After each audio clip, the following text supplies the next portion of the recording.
Where'd Jeff Scott go? He went to get a projector because It's too bad I Okay.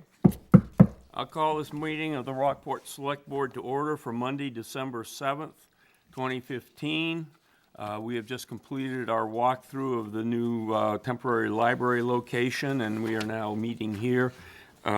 Before I actually start, I'd like to acknowledge that the passing of a former Select Board member this past weekend, Jack, or John, his formal name, Jack McCormick Jr., a longtime Rockport resident who served the community on the planning board for many years and helping start our subdivision ordinance. He also served one term on the select board from 1988 to 91.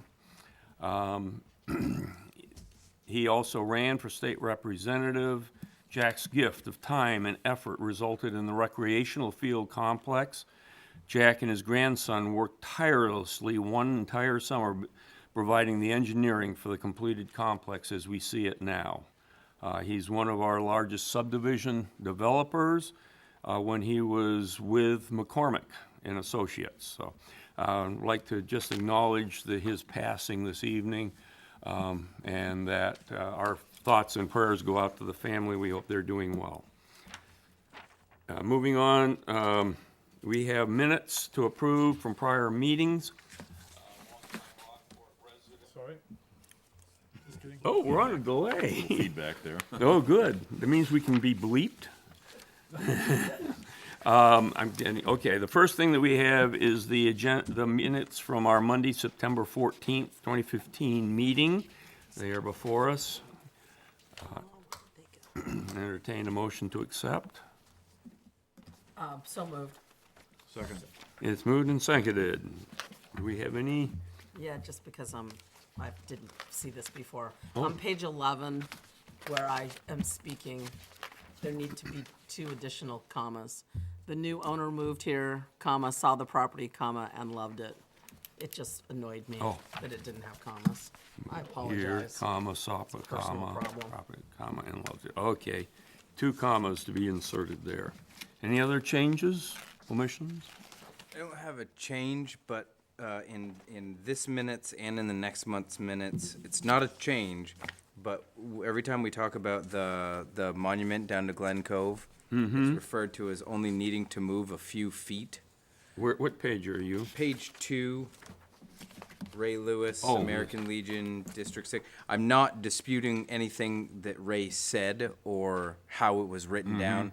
Just bringing to light that in both months, it says it only needs to move a few feet. I don't really know how accurate that is, so I think it's a bit more than a few feet. Yeah, it's like 10 or 15, 20 feet-ish. Okay. Yeah, I think we understand that it is to move on to the neighbor's property. Okay. Any other changes, comments? Hearing none, I'll call for the vote. All in favor accepting as amended? That is unanimous. Our next item is to approve the minutes from their Tuesday, October 13th meeting of the Select Board. And those are also in front of us. I think you need to, there you go. Right there. So, do So I, moved. Second. moved and seconded. Any changes, omissions, or errors to this one? I do have a question as to why there's this black line through each page. Like a copy machine. It's the copier. Mine's fine, it must just be, no. Thank you. You said you're blind, is that what you said? Yes. Mine's fine, I don't know. Hers about are yours. blind, okay. Hearing no changes or anything, I'll call for the vote. All in favor accepting? That is unanimous. And we also have for the executive committee meeting on Thursday, November 19th. We have those in front of us. So moved. Second. Moved and seconded. Any changes, errors, or omissions? It just, the heading says executive Yeah. session, but we do have a regular meeting that occurred. Yeah, a special afterwards. meeting in there, I don't know yeah. whether we want to headline that any differently or not. I guess all the information's there, so. Well, the only thing we voted on was part of the executive session, because we came out and had to vote. Yeah. No, we But actually, we talked about, Well, we talked about other things, but the whole Right. point was is that we were in executive session, we came out, we voted. And this doesn't do the trick for you? I'm just asking. Yeah, you're just you're talking the headline, the heading up Right, you know, here. 'cause it says executive session up top or whatever, so. Actually, if you just line the executive session out of the header, then it says executive session down below, that might be a little better.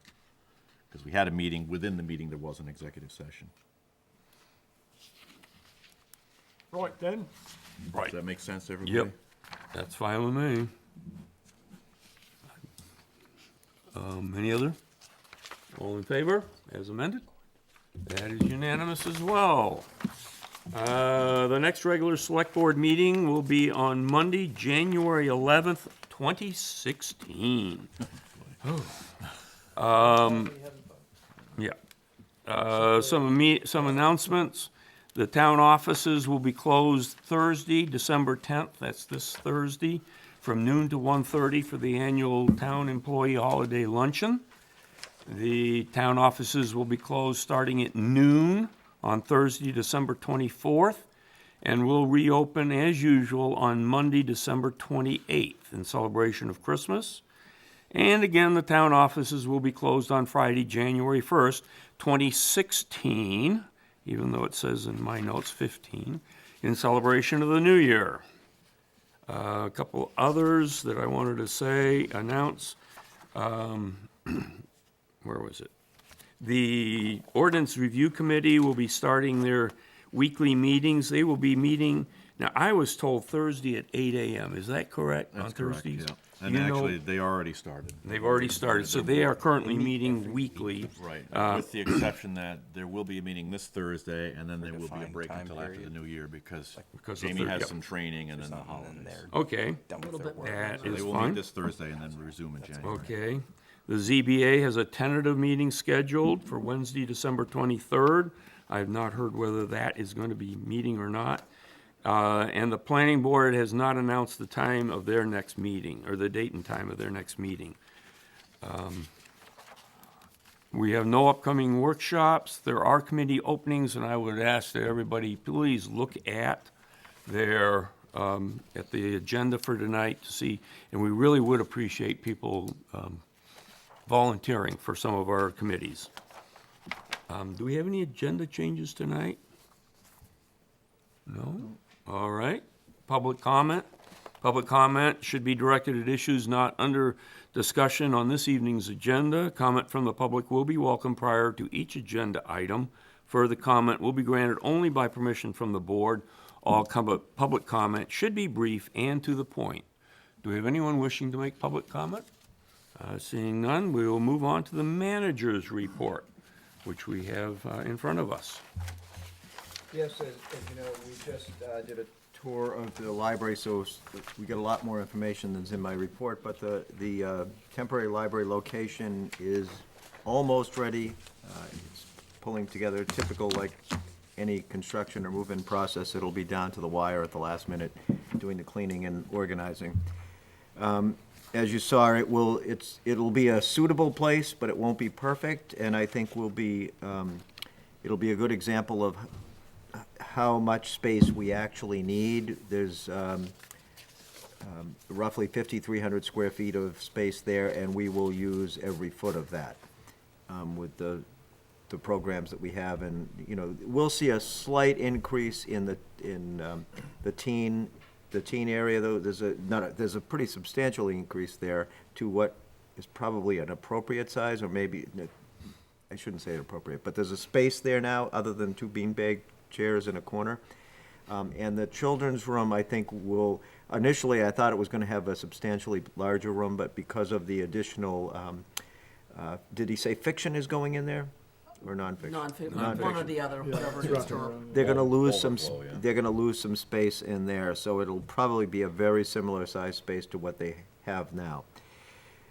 So we've passed all the fire marshal inspections, although the fire marshal said if we're gonna be in there for an extended period of time, we'll have to do more work, but that's after a couple of years of use.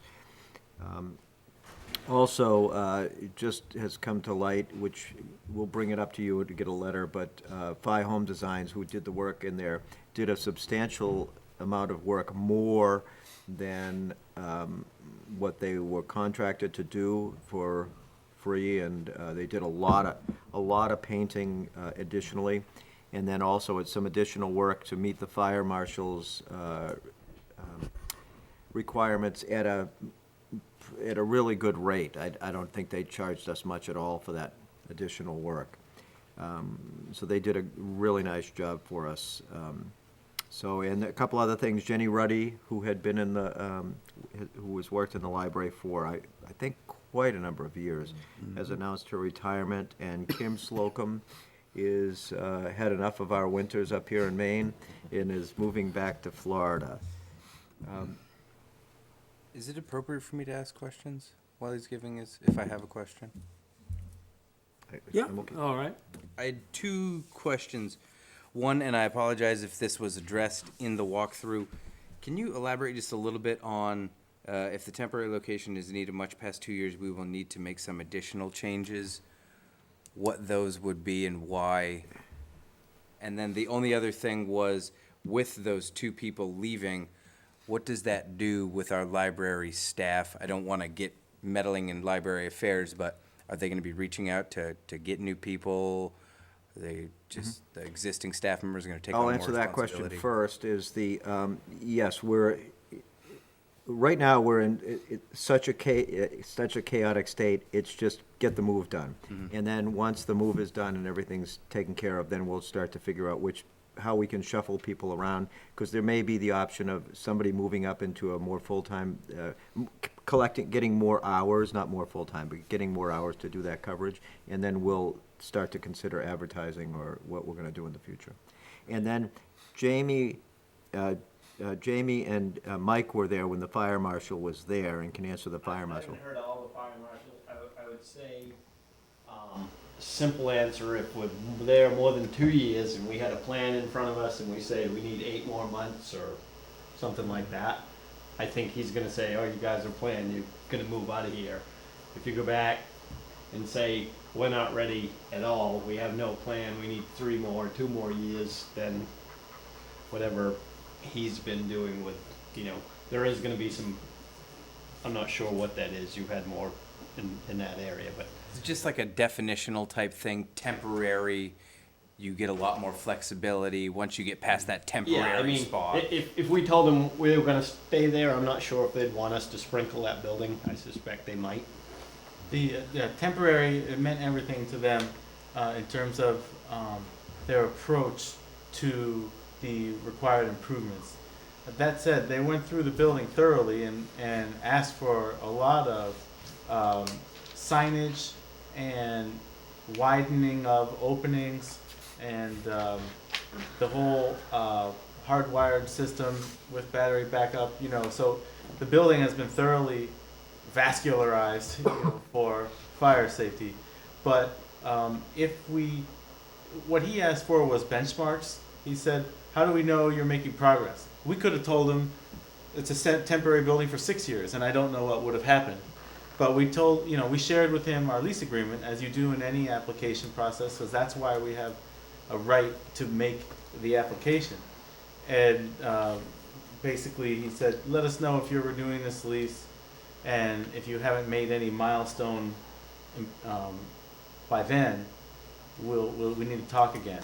And so, of course, I said to him, by far the most important milestone is seeking funds by decision of the voters at some upcoming annual town meeting, and we'll let you know how that goes. Thank you, and thank you for indulging me. The holiday on the harbor is on schedule, although we're suffering with not having Abby here a little bit, where other people are picking up the slack as much as we can. We do discover how much actually she does on holiday on the harbor when she's not here. She is out, as you know, on maternity leave. We seem to have a lot of that going around in town. We've had three babies in the past year. It's a sign of a Four? vibrant Several young months. Four, oh, town. yes, Kevin, I forgot about Kevin. Yeah. Oh, God. Four. Yeah. Four babies. Three. Okay. Yeah. But the events are moving along very well. As everybody knows, starts next Saturday morning at noon with an event at Celador Winery, and then from 1 to 3 at Barn Swallow Books, and then right through to the fireworks at 5 to 6 p.m. at Can Holiday. I make a pitch? Because I know it's here, but we're putting out luminaries starting at noon, from noon to 2. Oh, yeah, thank you. And come meet down at the Harbor Master's office. We can use the help. And then from 3 to 5, we're going to be lighting the luminaries, which is much more fun than actually putting them out. And I think we're going to meet down at the Harbor Master's office for that too. And I know other people have done a lot more work than I have, but I definitely want to get the word out. It's a lot of fun. It's a fun bunch of people to work with. And you get to walk Pascal and everything. But we definitely could use some more hands. And the weather is supposed to be really nice. Compared to the -5 we had a One few year. years ago where I thought I was going to die. Yeah, that was brutal. But this one is going to be Sell lemonade instead of hot chocolate. it's going to be a good event. Cold lemonade. The Solarized Midcoast Maine project, you have information in your package. Basically, that's just an information piece. People should contact Jamie if they're interested. But it's basically a program designed to help residential, and Jamie did say it's commercial users also with assistance of getting solar energy. On a side note with that, I've reached out to Kathleen Meal, who has some experience in Evergreen Home Solutions, I right. think it's called. About after the first of the year is trying to get some people together and maybe talk to Camden and have a energy committee to look at. It just seems like the town office roof is a perfect location. If one location could do something, it would be that one. So we'll look at that one to start. So Jamie's working on that also. I had heard that Camden is already forming an energy or energy efficiency or something like that committee. They may Yeah. very well be. And Okay. And if they're gonna be buying solar to put on their rooftops, well, we don't know that, but Yeah, we don't I know. thought that they were. I think that they were, yeah. Jeff, isn't that's already been decided? they've already decided to spend money? Well, they're doing it with revision, which is that they are leasing. And I only bring that up because Oh. if we're gonna do the same leasing the thing, space if to we them. coupled it together, it would probably reduce Yeah. everyone's. That's what the purpose of this is, Cool. is to reach out and find people who are interested in it. You don't have to sign a commitment, but you're interested in doing it. Because actually, it's the city of Bath, but they're doing it through the offices of McCad, are seeking companies who will say, oh, because you have this number of potential clients, we will reduce our installation fee and maybe even the cost of some of the materials, because we can now buy it and do it in bulk. It looked like we had a friend in there, Bill Napower. So, Yep. moving on, Yep. the staffing, we've had some particularly difficult staffing challenges over the past month and a half. Those are starting to come back together again, so we're in better shape now. Public Works they're still waiting for the one-ton pickup truck, which we just found out today is gonna be they're taking it into the shop sometime this week, and it will be 3 more weeks before we get that delivered back again, which I replied to the company that I was not very happy with that, considering that the bid was done in October. And I specifically asked at that time, are you gonna be able to take care of us? Make sure you put us in the queue now. Because we knew when the truck was gonna get up there. How long's the truck been there? Month and a half. Just sitting. So, and the same thing happened last year with the big truck, correct? That was 3 months. and- Same Same service company. provider. Yeah. But the challenge is that they do all our trucks, so all our trucks have the same equipment on it, and they all have the same hoses, and so it's all we're kind of committed to that company. They are one of the better companies around to do that work. And, much of the stuff is interchangeable. It's not from a 1-ton to the big trucks, it's not, but from 1-ton to 1-ton to 1-ton, it is interchangeable gear. So that does make it better. And the new radiators have been installed, correct, Mike? Yes. Yeah, the new radiators have been installed at a significant savings. We were able to find a couple for a fraction of the cost, and got those in. As you know, we moved a lot of sand, the winter sand, and one of the things about doing that work, well, it may not seem the best, the most efficient way to do it, it does get us using those big trucks, and if there's something's gonna break, we know it. So, the fire chief is out on at a training all week this week at the Criminal Justice Academy. Kerry, the assessor, was elected president of Assessors Association. The police department, the chief is finishing up the review of the streetlights that we've been talking about for quite some time. It seems like we do have streetlights we've been paying for that don't exist, so he's in the process of trying to finalize that. On that subject, I noticed that they replaced the light at Main Street and Route 1, but they didn't appear to do some of the others that were noticed. They do it when they can, when they you know, it's not, Well, it's not yeah, like they the work one for on us. the one on the end of the bridge here Yeah. has been out for Out like for- 4 months. Yeah, no, Central it's, main power, we're capricious, is the way we do it. Yeah, but They- we're still paying as if they are lit. right. That's the way they operate. As you can see, Jamie's back from his leave and back working full and a half time, keeping up with, working on several different grant applications. And the 125th plans are going very well. Linda's been sitting on that committee. They meet every Monday. I noticed you had a bigger crew there today, which is good. We did, we're planning blood feud in Rockport and Camden, so it'll be kind of a little bit of a friendly competition to see who can get more people to donate blood on February 25th. Rockport will be at the high school, and hopefully the Camden one will be at the middle school. So, and then they're also, they meet every Monday at 1 PM, and they've ordered calendars, which should be on, they should be arriving soon, so we can get them, hopefully for Christmas gifts. So that's, and the first event is scheduled for, mark your calendars, February 25th at the Rockport Opera House. Okay. Any questions of the manager? Were they doing some cool fire suit testing stuff down to Main Sport on Thursday? Yes. I was going to an American Legion meeting. I was running a little bit late. I wanted to stop in and see what they were doing. They were putting people in Mustang survival suits and Yes. chucking them in the pond. Yep, they were, yeah. Looked awesome. I was over at the Y one time when they decided to do it there. Yeah. No, I'm sorry.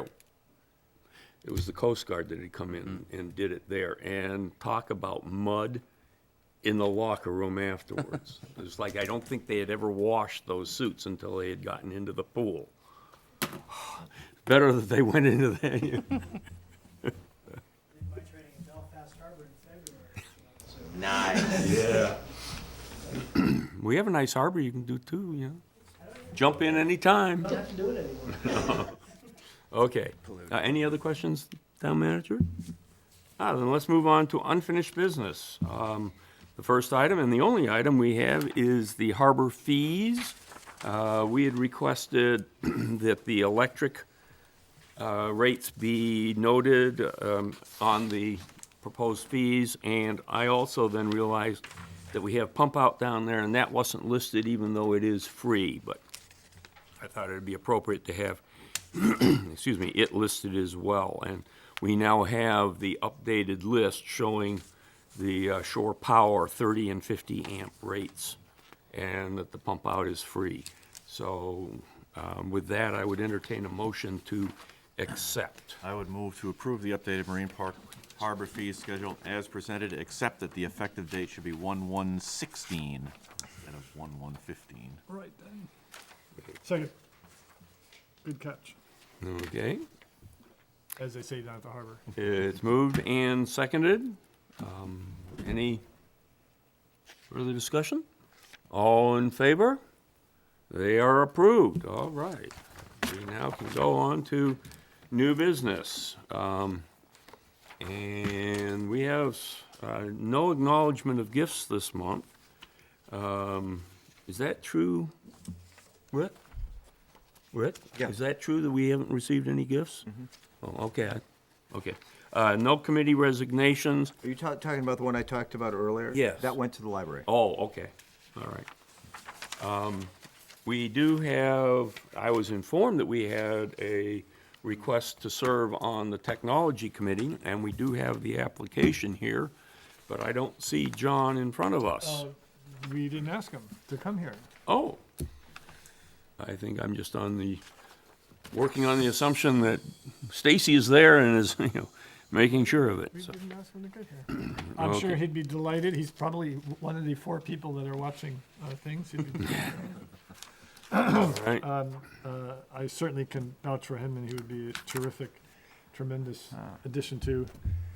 I'm sorry, I didn't notice it, that it, technology, I'm sorry, I missed that. And I think we had an email application from Jan. From Jan. Rosenthal. Jan as well. No, we didn't. Both of those emails were for the library. Okay. That's what I thought one of them was technology, but. No, Jan had, even before the library, had given us a letter of intent for the technology committee. Okay, we need to go back and Could find be it. blowing it No, up. that was the letter of intent for the library. That's the There one was that's one for in our the packet. November 17 meeting, and then he followed up with another one on November 23rd, but those were both related to the planning committee. Now, are you referring to sometime before Yeah, it was November? quite some time ago. Okay, we need to dig that out. Or And, give him a call. or give him a call, yeah. Well, I would certainly move that we appoint John Veman to the technology committee at this point. We have the application in front of us, so. Second. It's moved and seconded. Any discussion on this? Yeah, he has been very active in several aspects in helping the town out with websites and so forth. Is he the inaugural person on this committee, or are there? Well, remind me, are there- Jan would be the other would one. be the other- okay. We had a couple other names that had been kicked around to see if they, be interested. You were gonna contact Gary I Neal. talked to him and Kathleen and put it out there, and I can vouch for it. I was there when he did it. yes, thank you. We tag teamed him. Okay, We tried. I've been trying. all right. Rick, did Gus ever talk to you about being somehow affiliated? Yes, he did. I really was letting him know about the voting, and he's a Camden resident, and he works for the town. But I think just him being present at the meetings, he'd be able to provide some good When you insight. say he works for the town. He does, What is his exact? he does our he's our IT guy. Oh, okay. I see. But I think he's got a decent handle on bigger picture, general technology stuff as well. I think it'd be useful just to be in the room, All right. Yes, he did mention that on Friday when he was in. because I've Okay. been badgering him too. Okay, well, let's continue here with John Beeman's application. Are there any objections? Then I'll call for the vote. All in favor? John has been appointed. Now, let's talk about this, what's Gus's last name? Natalie. Natalie? You say he's a Camden resident, Yes, he lives in Camden. but he does work He's on, our- I assume it's on a contract basis. Yes, but he would be willing to, when spoke to him on Friday, he said he would be willing to help out with the committee, because ultimately, whatever direction we go for, if not on a contract basis, because whatever direction we go in, it will affect the work that he has to do.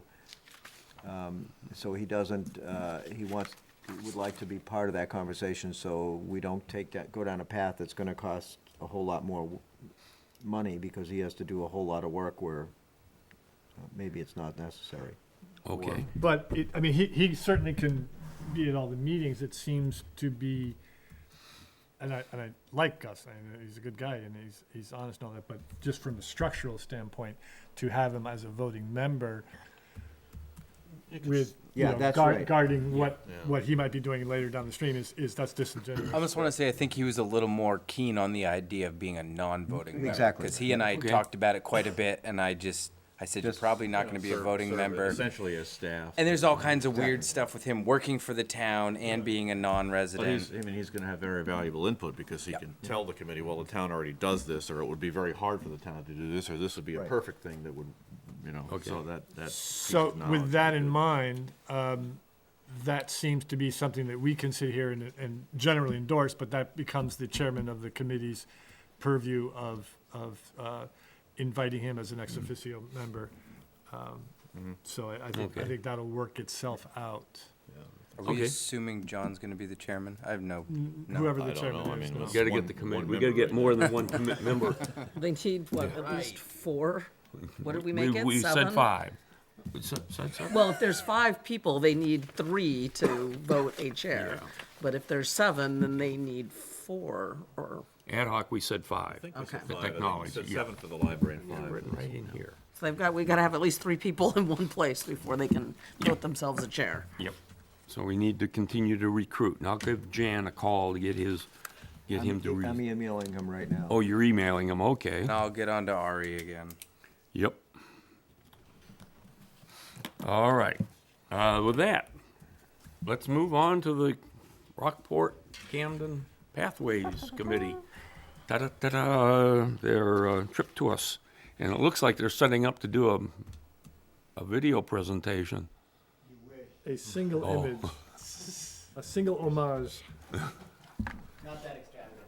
Oh, but you're planning on pulling the screen down? Watch my videos from my vacation. Depends on where you went. Yeah. What's that word? I'm interested, before we make a decision on that, let's, you know, I have one of those Hooks, hooks at home. yeah. Actually, I got a couple of them, but. Gaff, right? Just grab yourself one of the Lobsterman's gaffs. Yeah, I don't think we're gonna do that. Owen, you may wanna move over here for the moment.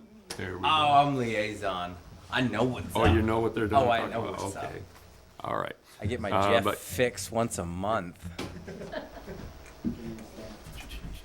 Was it broken? Talk to me. I'm with you. That was funny. Yeah, Beyond. if this doesn't work, we'll just do it again.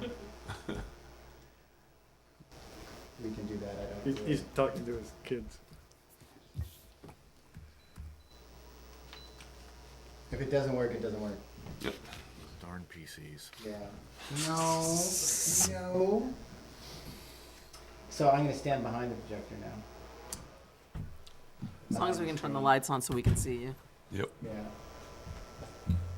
I'll get that, Jeff, it's fine. Yeah, I'll get the lights with Okay. Yeah, and coincidentally, yeah.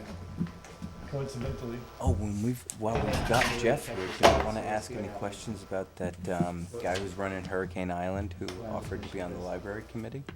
It'll Miles will be asking about No, one no, no, individual. it doesn't. Well, he's got good insight. They work Right. together. Maybe we can try again later. Perfect. Lenny's here too, And Helen. and Helen. And as you know, I think we have about 13 on the committee now, quite a few. It's very wonderful, it's a very active committee right now. Everybody's very engaged, a lot of good energy.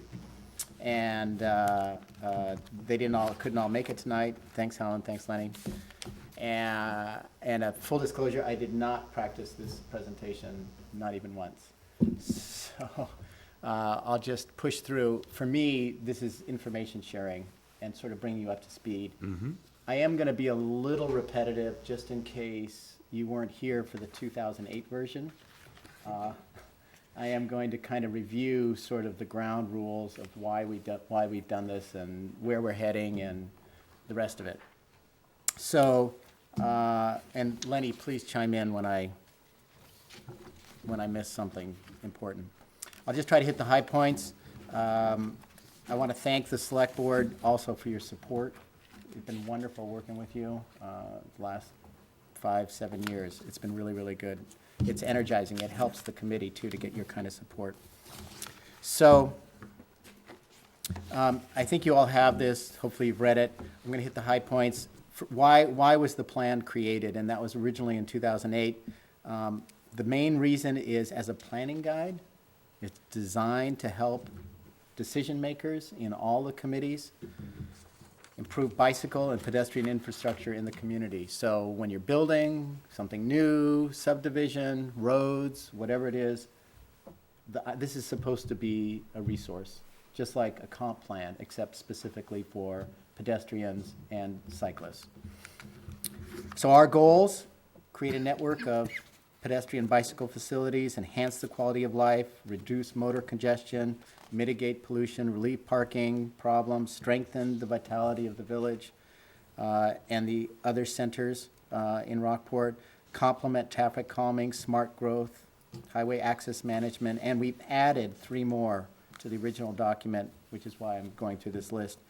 Provide students with safer routes for walking to school, add to the community's attraction as a year-round destination, and integrate cyclists and pedestrian facilities with a regional public transportation system. So that's sort of a touch the hat to the bus station, and also the work that may be coming to Rockland with this sort of mini transportation system. I don't know if you've heard about that. So this plan is supposed to feed into your comp plan and augment it. It doesn't take the place of it, and eventually in the next, I assume the comp plan's coming up pretty soon. When it is done, we would like to be part of that to make sure it fits together well on the next round. So please consider us for the transportation sections, and we'll give input on that. That's actually what we're heavily involved in Camden right now in that effort. A lot of energy being done there. What else do I have? Zipping right along. I am going to skip all the boilerplate unless Lenny stops me, which hasn't really changed, except I think on page 15, possibly. Section B, funding. We are a little more active in, we're actually, that's the current status in terms of the funds available, and we're asking and looking to the select board, not unlike what's been happening in Camden, is they're setting aside a certain amount of money annually to use for matching funds for grant applications, so that we don't get caught in this cycle of, oh, we got to find the money really fast so we can apply for this grant. It's really helpful when we do these grant apps to have the money, and we can say that in the grant apps, and you get points for that. So, and that helps move us up. All right. 2 questions, if you don't mind, at this point. First of all is, what would you, or you and the committee, recommend as an amount to be put in every year to this? Did we? Did you, Lenny? I don't remember. I know we had a really robust conversation We had a about it, very robust conversation Yeah. about this. but it was 5, right? But I think it was 10, and then whether it And was then 5. it was backpedaled to 5, Yeah. and then there was talk of it increasing every year by a kind of defined rate, and we talked about maybe it just keeps up with inflation, maybe just trying to, a mechanism that the select board and the citizens would be comfortable with, to have that 5,000 go into it, but then the next year, what's an appropriate bump up to keep up with cost of living, cost of everything? And that, and we realized that, since this is actually comparable to a comprehensive plan, that you can't mandate that kind of thing, I don't believe. You can only, the idea is just to guide and provide a guide. So we'd be happy to say a recommended amount of $5,000 annually. And I believe that's what was in the budget last And I year, think or that's- or this current year's budget, Yeah. I believe, was 5,000. Yeah. Because didn't we approve that just a little while back? We put it into their reserve. We account. created Yeah. an official reserve account. Populated it with that existing funds, yeah. And that's what this is, we didn't, those, that is There were what. the- funds left from the Union Street pathway, which were sitting in a general ledger account someplace, and we converted those to the reserve funds, and that was 13,000 and the change that's Yes. there. And then this past year's budget added another 5,000. That's how we got to the 18,000 and change total. Excellent, Ken, thank you. Okay. But I think Jeff and the rest of the Pathways committees would be very happy if they had their own budget line, is basically the short of it. Okay. The other one, and this may be something you're getting to, are you going to be discussing the approved extension of the sidewalk from Camden Street down to, I forget where it was going to stop, but it was at Lennox. least the bus station? We'll get there. You will, okay. Stand by. Yep, that's why I said it that way. Okay, Thank thank you. Thank you. Yeah, we'll get to the recommendations in a moment. Yeah, I was hoping to, well, anyway, I'll try to draw a picture for you verbally. So on the next page, page 16, when it talks about the recommendations, and we're moving right to that, Bill, under the first item, which is maintenance, I'll take this in two steps, and maintenance, and then talk about the short-term projects. I just sent a memo, Mike, I don't know if you saw that. Did I CC you on that? I thought I did, but it was did that not go to you guys? Did you not get that, Bill? When did you send it? Right after, about a week and a half ago? I might have, and Okay, that, in that, and that's I'll- ancient history here. I'm happy to send it again. It went Would you through, please? and it was the result of the committee discussing a strategy whereby we could do input into Mike's budget that took in consideration the things that we are seeing during our sidewalk surveys, basically. So we do a survey, we go out, we look at the sidewalks, and then we look at volume of people walking on it, and then we go through that hard process of saying which is more important than the other one. And so we're acting as a resource for you. And gosh, I'll send it again. And that's to try to get some action or start chipping away on these maintenance. Not all of them, we're not asking that, but just say, hey, this is what we see as the priority. If it works well in some other construction, that would be great. And the idea is to get it into the budget cycle early enough so you can take it into consideration, and the budget committee can look at it, and you can look at it, et cetera. And Bill, actually, you responded to that, Bill. You said, where are the other items on that? Oh. And that's what that is. So that is just trying to set aside, you should look at that as a prioritized list to say, in this case, the number one item for maintenance was Pascal Ave. Don't lose sight of that on the high sidewalk there. And then if that is budgeted and if that's being worked on, the next one we're looking at is to finish the School Street to downtown, to the town building on Main Street. Oh. On Main Street. So the sidewalk has been constructed. There's sort of a striped sidewalk on Main Street going up to Now I remember. Camden. And you asked, what about the other items, and blah, blah, blah. So the idea is to give you that. And then Camden has this new thing that they're looking at, and that is to try to begin mitigating the utility poles in the middle of sidewalks. And Rockport has a beautiful set of examples of that going down Ingraham Hill on Route 1. There's just one after another after another. Did they start moving? I thought I noticed that they moved some. Well, one of them was broken. Is that why they, They've taken them out all of them? from the top of the hill down to the Libby Chevrolet, the old Libby Chevrolet building. So that must have been, Remove the old stumps? They're gone. Oh. Yeah, I that thought must so. have just, yeah. It did, it just happened. Because it wasn't our survey this year. Evening, yeah. It Yeah. just happened in the last few weeks, correct? About 3 weeks ago. Yeah. All of them? So, who, and do you, Now they're complaining about the dirt settling into those holes in the sidewalk, so. man, It'd be great to get a hold of them, at least find out how much it costs them projected. that's what I wanted to ask Rick. Yeah. Cost. Do you have any idea? I don't. And does who absorbs that? They did. I mean, those were the cable company's poles All of them? when they moved them back, and that's what we've been waiting for, the cable company to move. CMP did not own those poles, the cable company did. That's interesting. CMP did have some input in helping those get out of that sidewalk. So who put the new poles up, CMP or the cable I company? would say the cable I company. thought it was CMP moved the power over, Well, yeah, they moved the have to. power on as soon as the new poles were up. and then the cable company didn't? They put up the new poles and didn't move them? They were the cable company's poles, so. It's interesting. So we don't know. What's that? What's that, Jeff? That's the chainsaw. That's the chainsaw. Yeah. That's what I thought it was. So. So we have made some progress. Yeah, that's fantastic. But That's thank you for fantastic. pointing out my illegal and immoral comment. You're welcome. Anytime. The, But I know given they that, also exist out on Mechanic Street. There's a and- bunch of other places. Yeah, and down on Warrenton Street, I think they do too, so, Glen Cove area.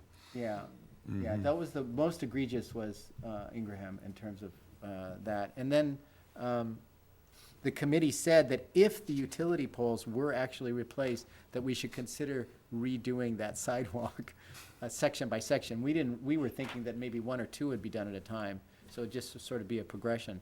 That would obviously take care of the holes that are sinking.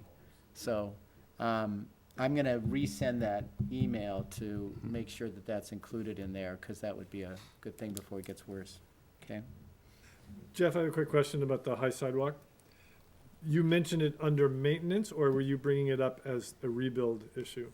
Yeah, well, six And- one, half dozen. And if and when rebuild, is it your recommendation to make it wider? Then the current existing, Yeah, It will be. Yeah. I thought that's, project's already rolling. Yeah, Yes, it is. rolling. that was the funds that The were funding. approved. Right. It's And the- the we're plan waiting is for that the- it's gonna be, Out, well, how- maybe. How long is, how wide is it gonna be? 40 inches? Is it? Yeah, we will meet ADA as much as we can. There may be some issues with some slopes where we're Great. redoing. You're allowed to do the best you can in redoing, and we will. The width, we will probably be able to meet. So the Yeah. width will be taken care of. The poles, there's some poles in that section are close to in it. With widening it, they would be in it, and we're working Oh. on that at the moment as well. Possibly by moving them across the street. So. But that, as far as those infrastructure projects that we have Yeah. coming up, that is the most challenging one. Yeah. That's the one that has the most uncertainties in it. And that's all going out to bid this winter. This, yeah.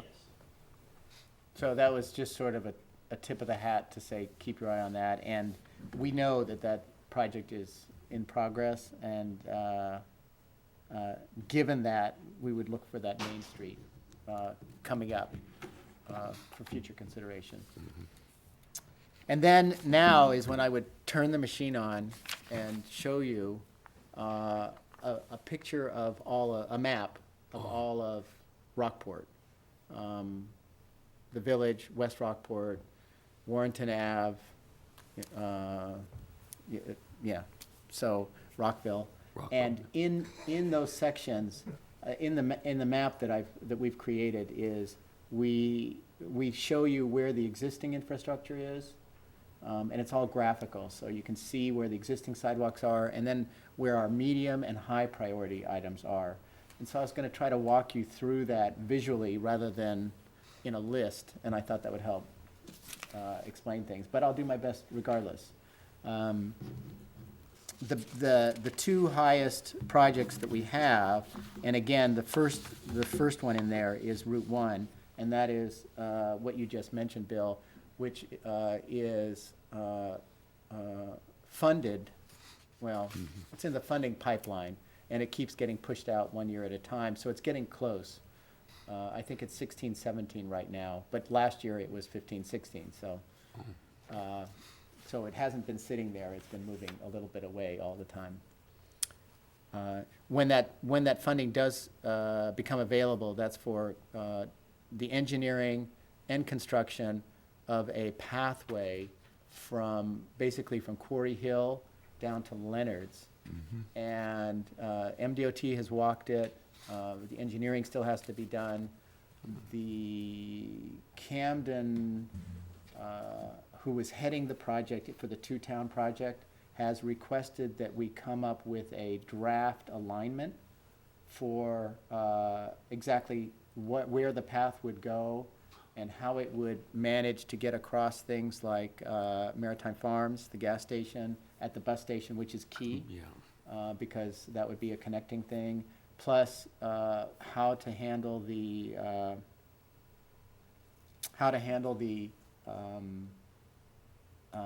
pedestrian controlled crossing at Hannaford. So they are not saying that they're not asking us to come up with a vision for the corridor, they're just asking for us for an alignment. And fundamentally, it's gonna be an 8-foot wide surface that is set back. It will not be a sidewalk. It can't have a sidewalk there because of speed limits. So it's gonna be set back. There'll be a little esplanade of grass. So you have the road, an esplanade, and then the path. No. That make sense? Bill? You said about speed limits. It's 30 miles an hour until you get at least to Maritime Farms. And that's where correct. the That's sign right. is for So we 45. could have a sidewalk there, but given that the right-of-way is large, and it would just be continuous, and we're hoping that there would be, we're serving the people with suitcases, things like that. Setting it back away from heavy traffic just seems like a good idea. Plus, we're thinking that eventually we're gonna have to solve this problem where cyclists don't have a place on the road, especially at the signal. There is no, Yeah, the there is road no widens follow. out, the shoulder Because disappears. DOT has moved it over. I have a feeling they're gonna widen the road eventually, someday. Of course, we can accommodate them on the multi-use path, but typically, through riders don't use paths, they stay on the road. I mean, that's just a fact. DOT was at, doing what appeared to be a lot of surveying right there at the old Northern Kingdom, right across from Adventure Advertising. Yeah, they've been up and down the whole highway there. And I up on called- John Street and all, Really? in the last week or so. Yeah, and I called Linda Clancy to let her know when I saw him out Well, there. that I could said, be related. and so that was my thought. Because they said that they were gonna have to have the traffic engineers out to look at it, to see exactly how they wanted to do things. I don't know. That's beyond, and part of the tricky thing here is that, that we really don't have a project manager right now. It's not clear, Karen, it used to be Brian, but Brian's job definition has changed. And now the new is a director of director of community something. It's not director of development, community development, that's what it is. So she's interested in community development, but not as project related. And that's a trick, and we're in discussions with Pat about that. I do have to say, by way of anecdotal observation, who are we pointing to? Right? Oh, Jamie? Oh, you mean we're gonna nominate Jamie for something? I second that. Let's keep on our current project here. With respect to this particular section that we're talking about, my kids took the bus a lot to Portland this summer, and I was really surprised. I was enlightened as to how many people come off that bus and A immediately lot. drag their suitcase right down to Camden. Yep, So I they think it's a do. very valuable addition. It is, it's unbelievable, and it's embarrassing to put people on the road.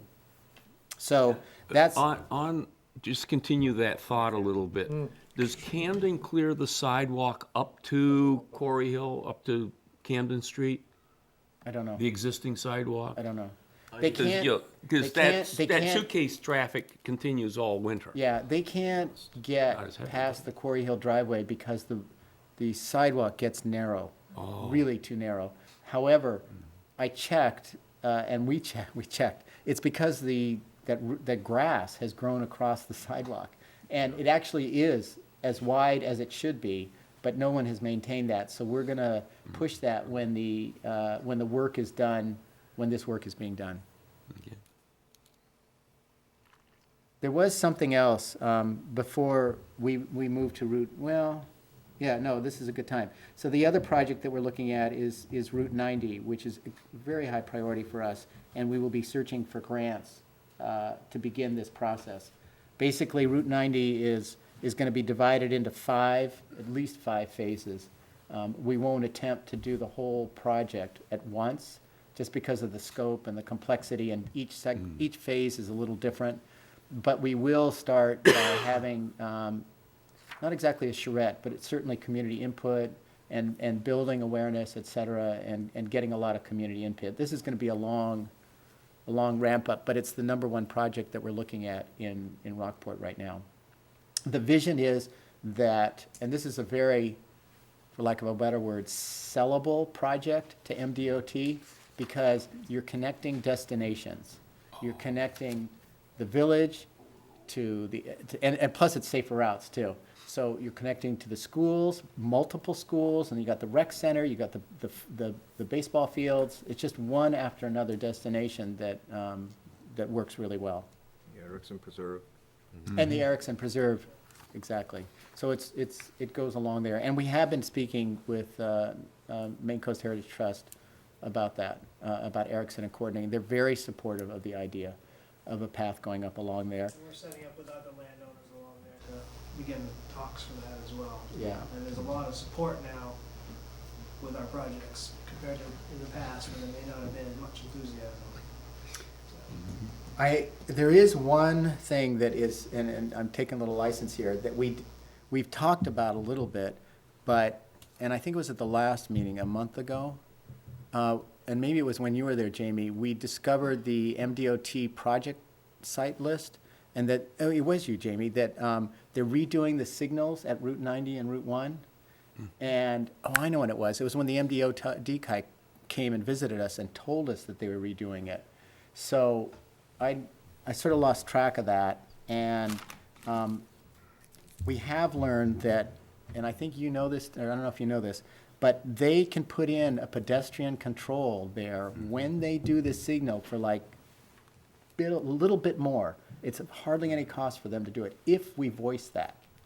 And all they need is like a pad of asphalt on the corners, this big.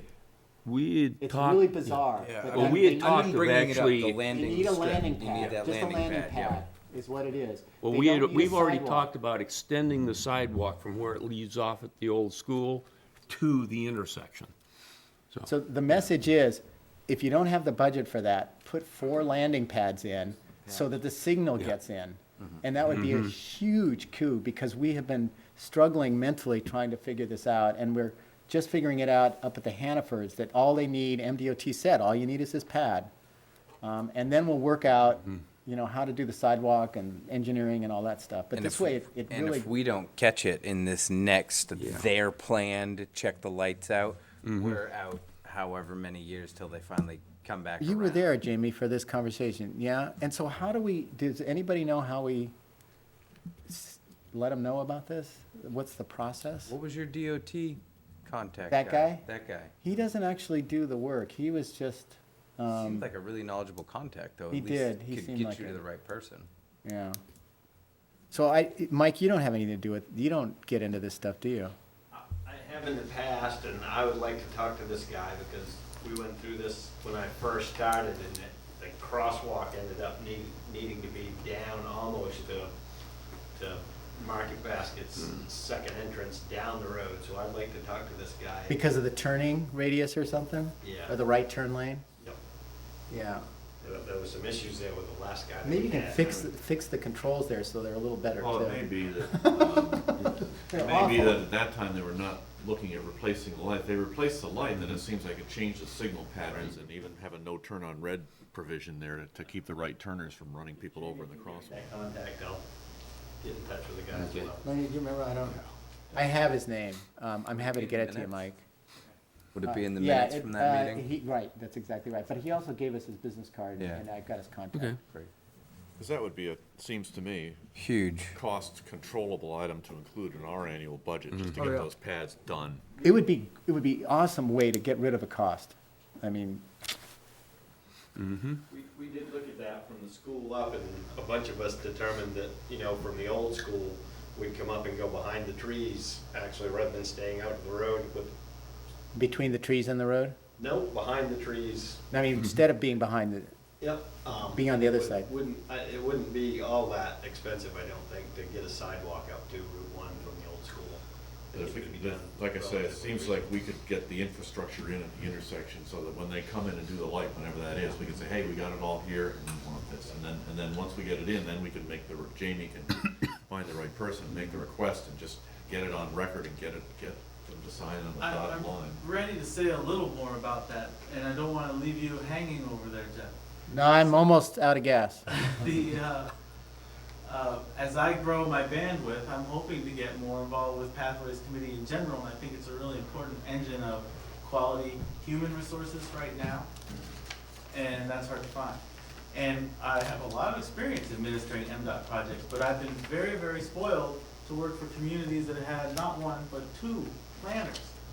It's extremely time consuming, and what I will do is take this as a encouragement in my going into my first ever budget round with all by myself with a whole year experience with the town. And I'm gonna recommend that we have some kind of MDOT whisperer that we can go to keep us up to date and on the right priority lists. It's complicated, and I want to save it for a budget conversation, but I also don't wanna hide when this committee is saying they need some staff support. I want to be strategic about it. I don't necessarily want to jump in on a grant that MDOT's already designing. That's not a good position to be in.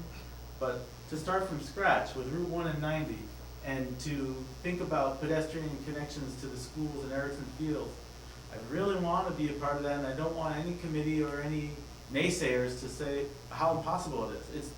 You just get started, and it's a high priority project for lots of different funders, not just MDOT, who are notoriously difficult to work with.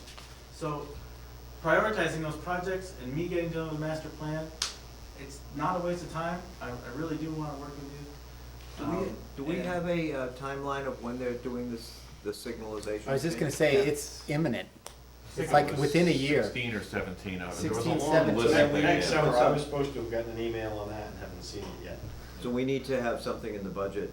I can't imagine we're talking about huge dollars here. That's my point, is that it can't cost a number, if we decide. Just the to put- pad, to just the put pad. And pads in. I remember asking the MDOT guy, I said, does this have to be like an eighth or a quarter of a mile? And he said, no, No. just a little pad, something that we know starts the sidewalk. You just have to put the first 8 feet. Take some leftover asphalt from something and just, I mean, it doesn't have to even be permanent.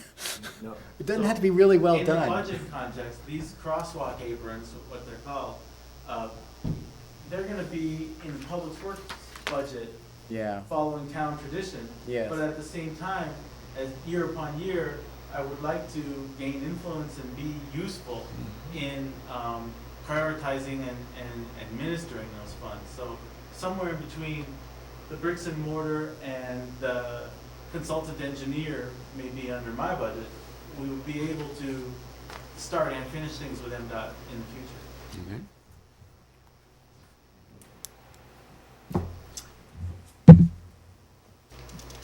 okay. Anything else on that?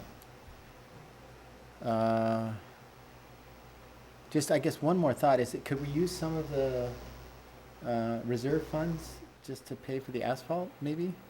Would that be a source? Until, I mean, we're agonizing over something that might be Yeah, it a can't be that small much. amount of All money. right, leave it alone. Yeah, Leave it alone. just, Moving on. we can figure this out. So we work really hard in making our recommendations to keep them focused. So there are many other projects that we're aware of. They go down to medium and low, and you can see that under low, which is on page 18, there's quite a list that rolls from 17 to 18.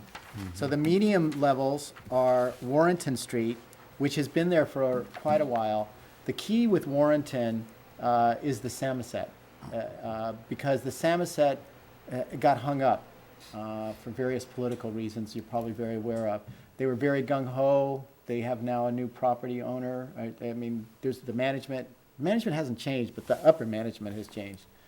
I think it's called Ocean Properties now or something. Yeah.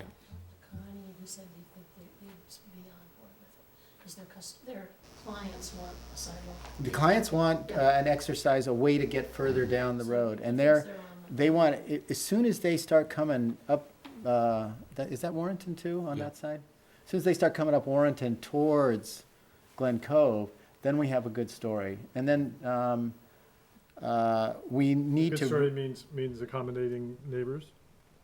Pardon? What does a good story mean? A good story to tell to a grant? Oh, agent, or- no, and that's a good question. To talk to, I've forgotten the name of, Stewards on board, we got them on board, it's the new people that bought. it's the new people, we need to re-engage with the Brewster folks, which we haven't done. We were with Acadia, and they were like, whatever. So. It was actually in their plan. It was in their plan, that's correct. And the funding was still sort of up, but they were open to it. We put it in. Right, but the plan's been rescinded. Right. We would look for any input from you on, or any guidance on to whom to speak to on the new development or how to approach them. That would be welcomed. Yeah, for that property, you would drop the word development anymore. It's now, Right. it's reverted back to a single home. Yeah. Oh, That's a single owner. Yep. Yeah. The Oh, that's subdivision- actually subdivision good. has been It abandoned, is. yeah. that's actually good. It And is. Tracy spent, I think, just a little bit of time with him. He seems like a really nice Yeah, guy. I mean, it would definitely be the kind of person you could put a hand out Coffee, to, I maybe, think. with the three of us or something? Well, I mean, I don't know how much time he spends here. But we've got, Jamie's got his contact information because they came before us.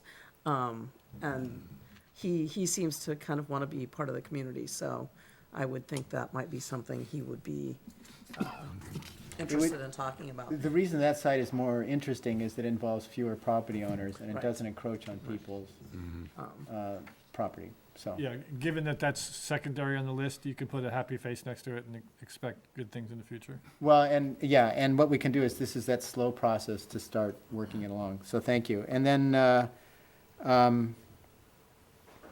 also, on medium level is to complete the connection from Maritime Farms all the way down to Route 90. That's what that Route 1 construction is. Russell Avenue's on there, and then, as a medium-level project, is figure out a way to get kids between the high school and the middle school, which would be a good thing to do. What's Camden's plans on extending the sidewalk up Chestnut Street to the town line?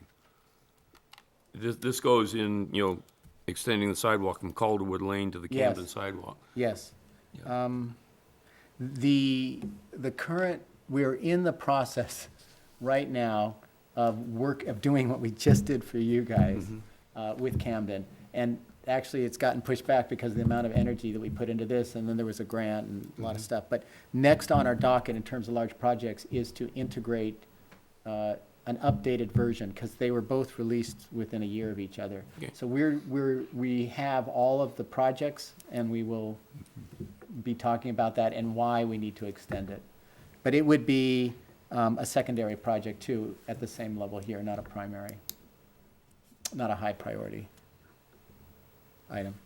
And then low, it's sort of a laundry list of the other things that we hope to have accomplished as large projects. So when you talk about Erickson Farms to Beach Hill, you talking the back of Erickson? Yeah, and I apologize. Remember that map? Yeah. Yep. So that map had not only little lines designating sidewalks, but it has sort of large spaces hash marked as future development. And the idea, the big vision is to connect Erickson up Beach Hill. And you would have Right. seen that as hash, and so it's behind that. And of course, we're very conscious of the fact that Erickson's on that side of Route 90, and how to deal with that when all of the destinations, except for Erickson, are on the other side of Route 90. So, We're very excited talking about that. possibility of possibly even walk from the harbor all the way to the beach. Right. Well, I know that when Erickson got that piece of property that's behind them, that would be more closely attached to Beach Hill. Yes. But they were excited about that. Yeah, Yes. I remember talking to Ron about that. Yes. He's like, don't tell anybody it's not gonna be done till Monday. This was a couple months ago now. And I was like, that would be really cool, because It they've is got all really those cool. walking paths there, and to be able to attach, and that would be a great walk.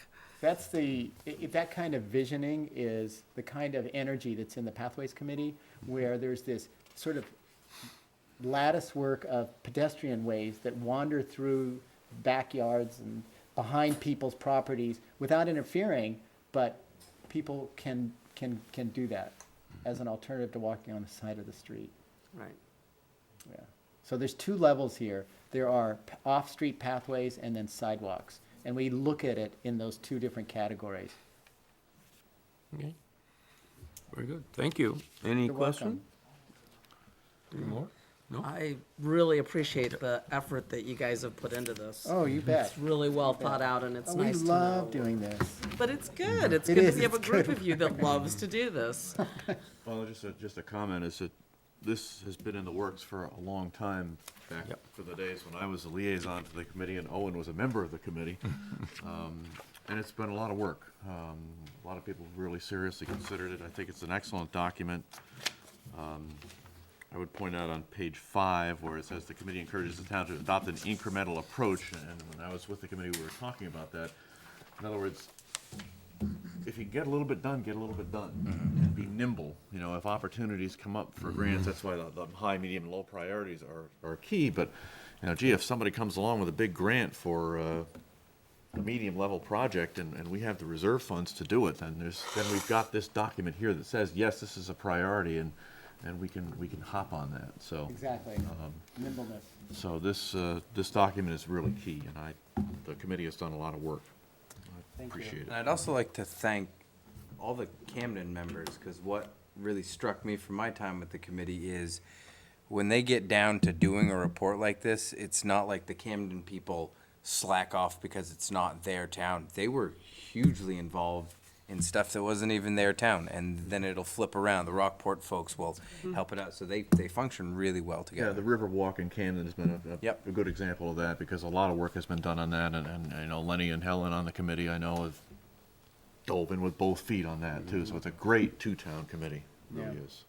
I would ask that something show in the minutes that somehow you support, endorse, approve, whatever it Well, is. actually, that's Well, our we're gonna next vote item. on it. You have to wait until we get to the There's a next vote, item. there's a vote next. Yeah, you're gonna have to wait a few minutes. I'm Okay? happy to do that.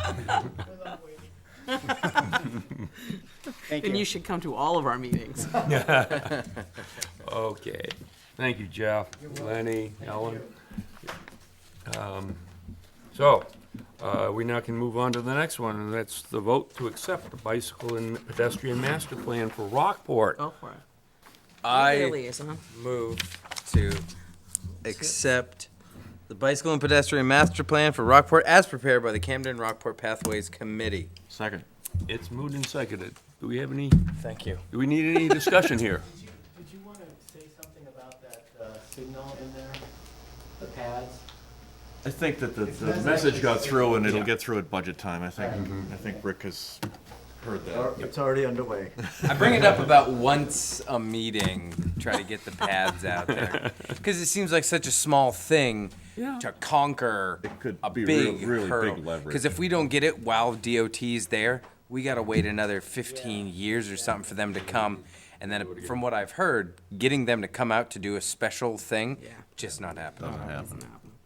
Okay. So, any further discussion here? Ready to vote. We're ready to vote. All in favor of adopting the master plan? That's a vote. Enthusiastic. Thank you very Yes, much. Thank Thank you. you, Jeff. Enthusiastically adopted. Now, we have a request from the Paws people, the community dog park on Camden Street. They'd like to have a light near the entrance to their parking lot. I've given you some history, some background in there. Oh, No, nothing. where there's, Okay. I've given you some background that we've had some requests in the past, and typically we have turned them down for a number of different reasons. This one we may want to consider differently because this is more of a public use. The most recent one we've had in the past was for Mama's Boys, and that was for a private entrance to their development. wasn't it also that the power's on the other other side of the road at Mama's Boys, right? So they would have to cross over the road, wasn't that a? There was adequate, Yeah. there was light already, there were street lights already there. Yeah. She was looking for it to just light it, to bring more attention to the intersection. There were other ways to solve her problems, I Right, think. there was other ways to solve was the problem, Bottom line. And several years ago, there was also been a request to put one at, Bonnie Street, where it comes out onto Route 90. Because right now there isn't, it's a public street, but there's no street light right there. It was really lit by Penobscot builders across the road. This was on a much earlier select board, and that got turned down, saying, Oh, well, I you know got which it one lit you're talking anyway. about, yeah. You don't need to, do your thing, so, but it was completely different. I think I'm probably the only one left from that select board. But now this is a different one. I happened to drive by there week or so ago. There is a telephone pole just our side of the entrance. There's 2 poles there that are, Yeah. that do not have streetlights. Yeah. There's a particularly dark stretch, and it's right there, and it gets lit again right up by the entrance of the church. Yeah. And that's where the lights start coming back on. Where this is, the park gets used quite a bit, and at this time of the year and in the spring, that's when it's a problem. Because people are coming home from work, they take their dogs over there after work for some exercise, and then it gets dark. And then they're leaving. So it is a bit of a bit more of a problem at this time of the year and in the springtime. I have a question. Yeah. If we were to approve this and we go and put one in, are we putting in the old school style light, or are we going with new LED stuff that's not gonna cost us as much per year to actually illuminate?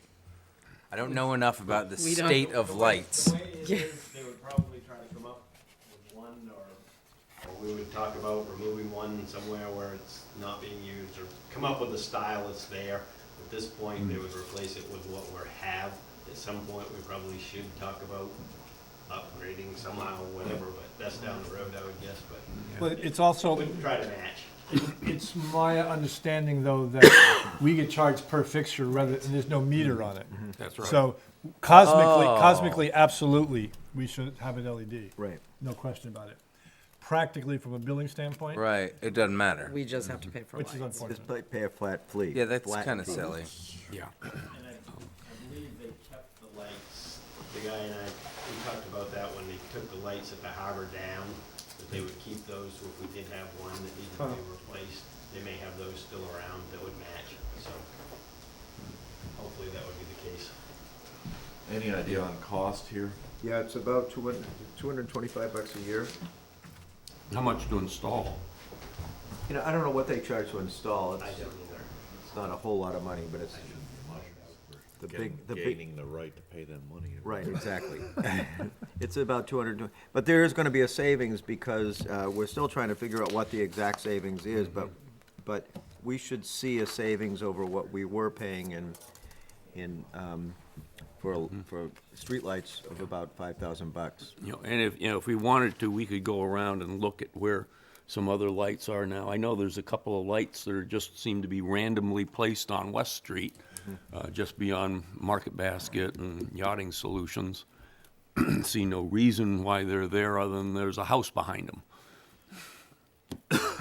And I'm not totally familiar with the abutters there. Are there gonna be any abutters who will? No, who it's, will across see the street is a field, there's a big open field, and then it's, next door is Paws, which is going. The old Paws, Is yeah. gonna be, from what I understand, it's gonna be an accounting firm and a vet's office for some reason. Is that what it is? Combination accounting firm and kennel. Kennel. Okay. And then further down the street, obviously, is Quarry Hill. Yeah, that's. Yeah, and coming back the other way, I think it's an open lot, and then you get to the To the Seventh Mess- Street, or Seventh Day Church. Adventist Church. Right, and there's a street light there already. Yeah. And that's where the street lights. Valley Dark for thank you, something that's open to the general public to be using. Well, I'll make the motion, at least for discussion purposes. I move to approve the request by the owners of the Paws Dog Park on Camden Street for a streetlight at the entrance to the parking lot. Second. Moved and seconded. I would be interested in knowing what the cost to have it installed would be. Any guess?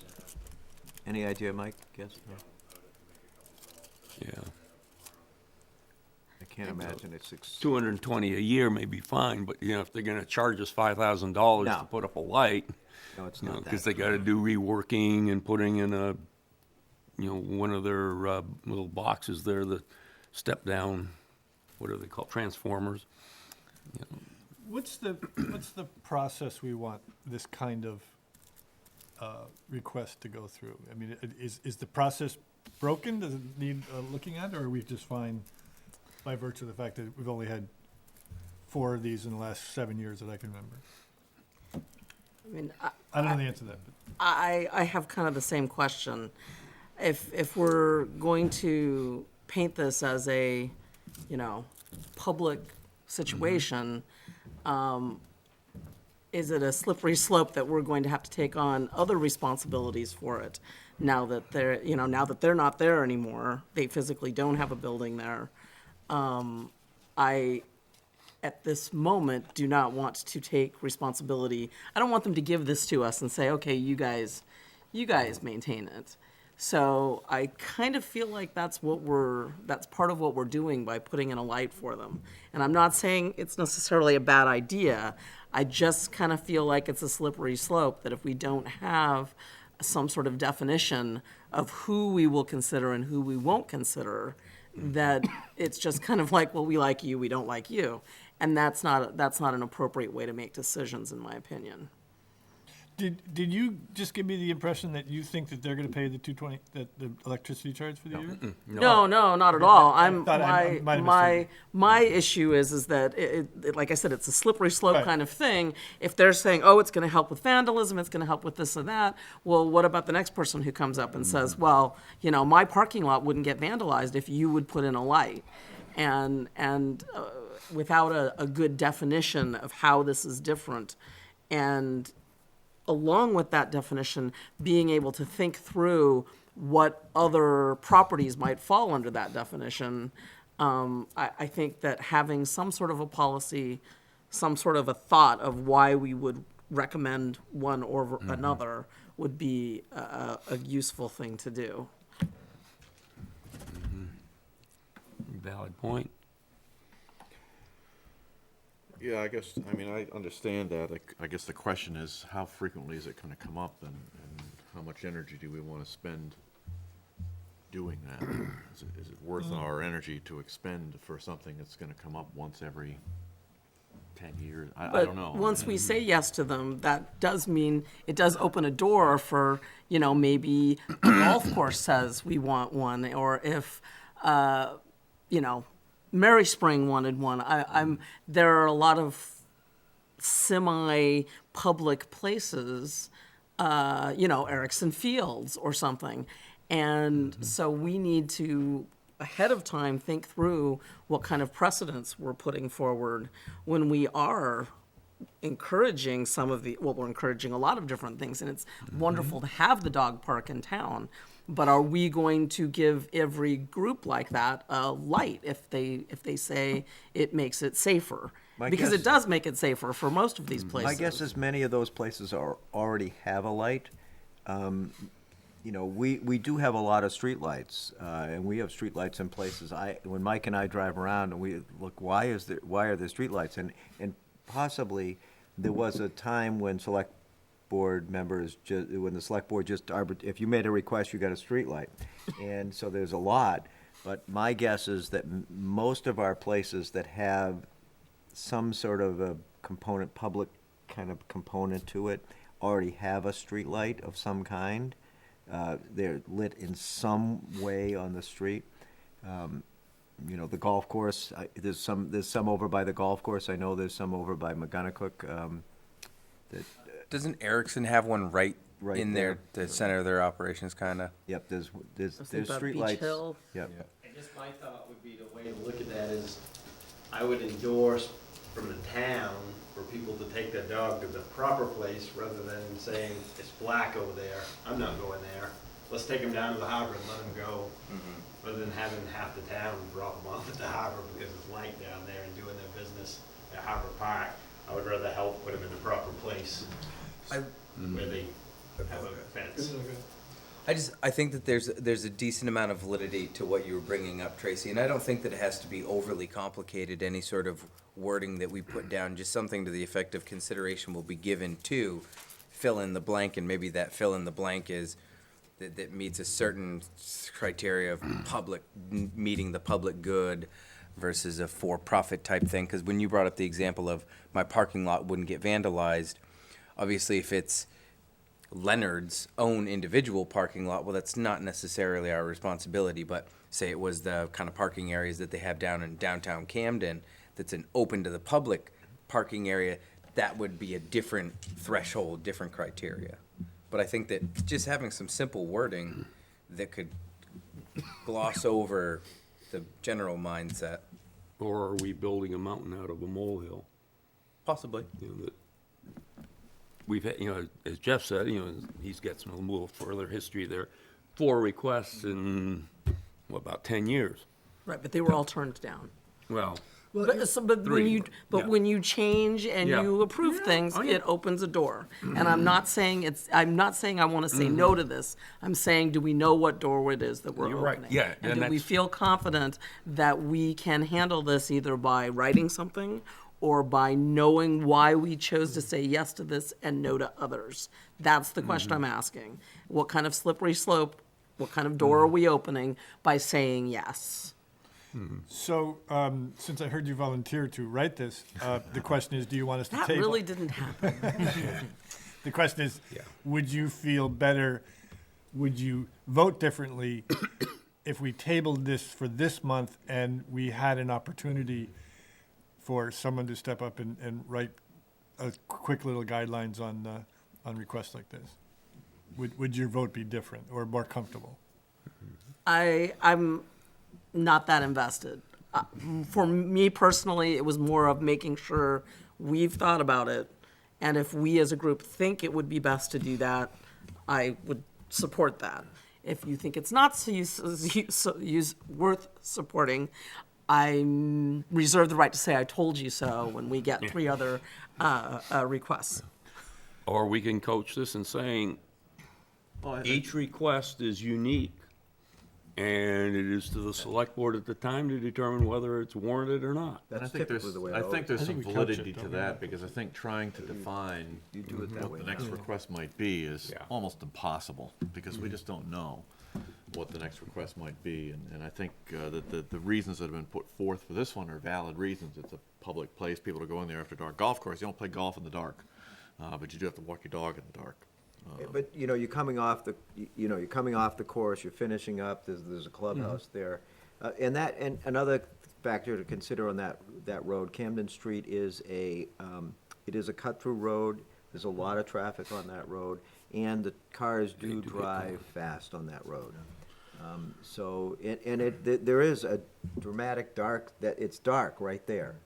And there's a lot of people that are, Yeah, well, there's a lot of trees that even if you have a bright moon, it's still dark. Well, I feel with this particular request that the reasons that have been put forth and that we've talked about are valid reasons, and that's a little bit different than the last one we had, which was the Mama's Boys, where in that request, I didn't feel that installing a streetlight was gonna solve their problem. Whereas I think this, it seems to me, would go a long way toward solving a problem that exists. Do we have any concerns about not knowing the installation? We're sort of taking on a grain of faith that it can't be that much, but do we want to table it until we get that figure, or do we want to vote? I would like to know what the cost of installation is. Right. so there's your place to table it for that reason. Yeah, I could go with that. A motion to table override or takes precedence over any other motion that's on the table. Is there any way of tabling it to getting better information, but also setting some things up in case the information we get is reasonable, that we don't start from that point on, that maybe you can put it up from that point on? I'm only wondering if tabling it for an entire month, will that push the entire process back a month and they don't get a light through this winter? Or can we set some things in place, once we get that information, we give it the green light and they're already ready to go? I don't know enough about the process. Well, we could put a threshold on it. We could say, Say not to exceed. Not to yeah, if exceed, it's under that's kind of 500 what I was bucks, thinking. when he finds out go ahead. I mean, if you want, we can do a vote like that. And I just threw it out there. I'm not really No, one it's- way or the other. I just I mean, it's getting dark. because Well, we're it's getting not getting dark. by we're the time in we got- that time of the year. we Yeah. got So actually one more day of it getting later, and then it starts to turn at the sunset end of the spectrum. happier already. Yeah, because it's offset. Yeah. It's where we are in terms of Are the we at the 21st already? longitude. No. No. It's Okay. it's very precise. As a mariner, I Okay. thought you'd figured out, the sunrise, sunset. That they were different? Oh, I didn't know that. Okay. Well, what is big our, declination. we have a motion on the table. What is our wish here? Do we want to amend it to include a not to exceed by cost to install, or do we want to table it? Is $1,000? I don't. I'm totally cool either way. But I would say Can't imagine it's very much money. not to exceed I think Mike is $1,000. reaching his reaching out to his contact. I was trying to. He's playing work on. Yeah, no, he's. Candy Crush. 1,000 is steep for me. He does have a contact. Yeah, I think, Yeah, I think that would be. I think that I would rather table it than to put a $1,000 number on it. Valiant I effort really from my feel client. like we need to know. Make a motion to table? Oh, I moved to table this motion till January. Second. Moved and seconded. Now we can have discussion on tabling. I just have one final question. Okay. If we were to put our own closed loop solar gain light thing, would we still be attached to? Can't put it on their pole. Yeah, we'd have, Can't put it. You can not even like have a rental fee. It'd be at $212. Dollars a year. $25 a year, yeah. Wow, they really just make it difficult to do Oh, yeah. All the anything government interesting with lights. Okay, cool. Thank you. We could put up our own pole. or at that point. There you go. There's that Oh, $500. $1,000. Yeah. Yeah. Okay, we have the motion to table. Any further discussion? Then I will call for the vote on tabling to January. That is unanimous. It's been tabled to January. We now get to some fun part here, and this is Technology Committee and providing specific guidance. We have the newly elected member of the Technology Committee here with us tonight. That happens when you show up late, on a committee. Yep. They tried to make you chair, but they realized you can't be a committee of one and be the chair. Not yet. Not yet. Okay. Well, we think we had an application, a pseudo application from Jan Rosenbaum, but we couldn't find it. I thought I beat him up hard enough that we got a real. And Ari Well, Meal he may had have, and we displayed just an didn't get it interest, but never. in our I packet. talked to him, and he was like, "Yeah, interested," but he never followed up with it. We may need to take the application in I've hand. already Facebooked him since Okay. we've been sitting. All right. This is, in your packet here, is the information that we had put together back in, I want to say it was August or September, Yeah. based on our workshop that we had, and then Stacy put it together, and then I reworked it just a little bit and put it onto one sheet. Are we good with this? Do we want to have change? We've looked at this a couple of times now. Two-sided printing. Yes. We should. I think it's a good start, Two-sided. and I think we can give it to the technology committee and let them tell us if there's things that need to be reworked, because that's part of what we want this committee to do, I think. Have you looked at this? Oh, can I get a copy? Yeah. You can grab mine. You can take mine. We'll share. We'll share. We have all the committee members here. Yeah. And you were saying? As I say, I think, Yeah. this is a good start. This reflects most of what we talked about in that workshop, I think fairly well. And so I think it's a good start. The only issue, and I know Jeff has spoken of this before, is do we want to provide any timeline as to when we want to have a return back or something like that? I think Tracy's spoken of that before as well. What do we want for deliverables and when do we want them? That would be the only possible John's got a addition. lot of work to do. I think it's unfair to ask for deliverables when we don't even have a quorum for the committee yet. So what I talked about last time is to make sure that we got deliverables in time to add them to the budget. So that whatever those dates are, that we'll make those deadlines appropriate to creation of budget. But I do think it's putting the cart before the horse when John is the only horse we have at this point. Sorry, I didn't mean to make you a John, horse where's that all way. your It just buddies? came out like that. That's a good thing, but it's not much of a committee. So that would be my take on it, is that it's really not appropriate to talk about dates, other than the fact that we would like some deliverables before we go into the next budget season, because I think we're past this budget season. Unless there's money in the budget that needs to be spent or that we've already put in. I don't think we put any just general Yeah, I didn't think technology we money. did They were either, all but for I'm just specific putting it out purposes. there. Certainly, it's too early for this, or it's too late for this budget season for this committee, since it's not organized yet. Right, To come with right. a recommendation for a budget amount or anything like that. I have a question, Tracy. I don't know that that's necessarily the truth. I think in 2 meetings, this committee, who will be populated with people almost as smart as John, that that they could say, if we had $5,000, we could do a lot this next year. So it would be an article of faith on our part. But I don't think we should sit here now, even as close as we are to March, and say, they're not going to give us anything for budget. I think that pretty darn quickly, just in witnessing what John has been able to do with for the Opera House, and him telling the Opera House committee, this is what we got, this is what we can do, this is what we want to do, and this is approximately what it would cost.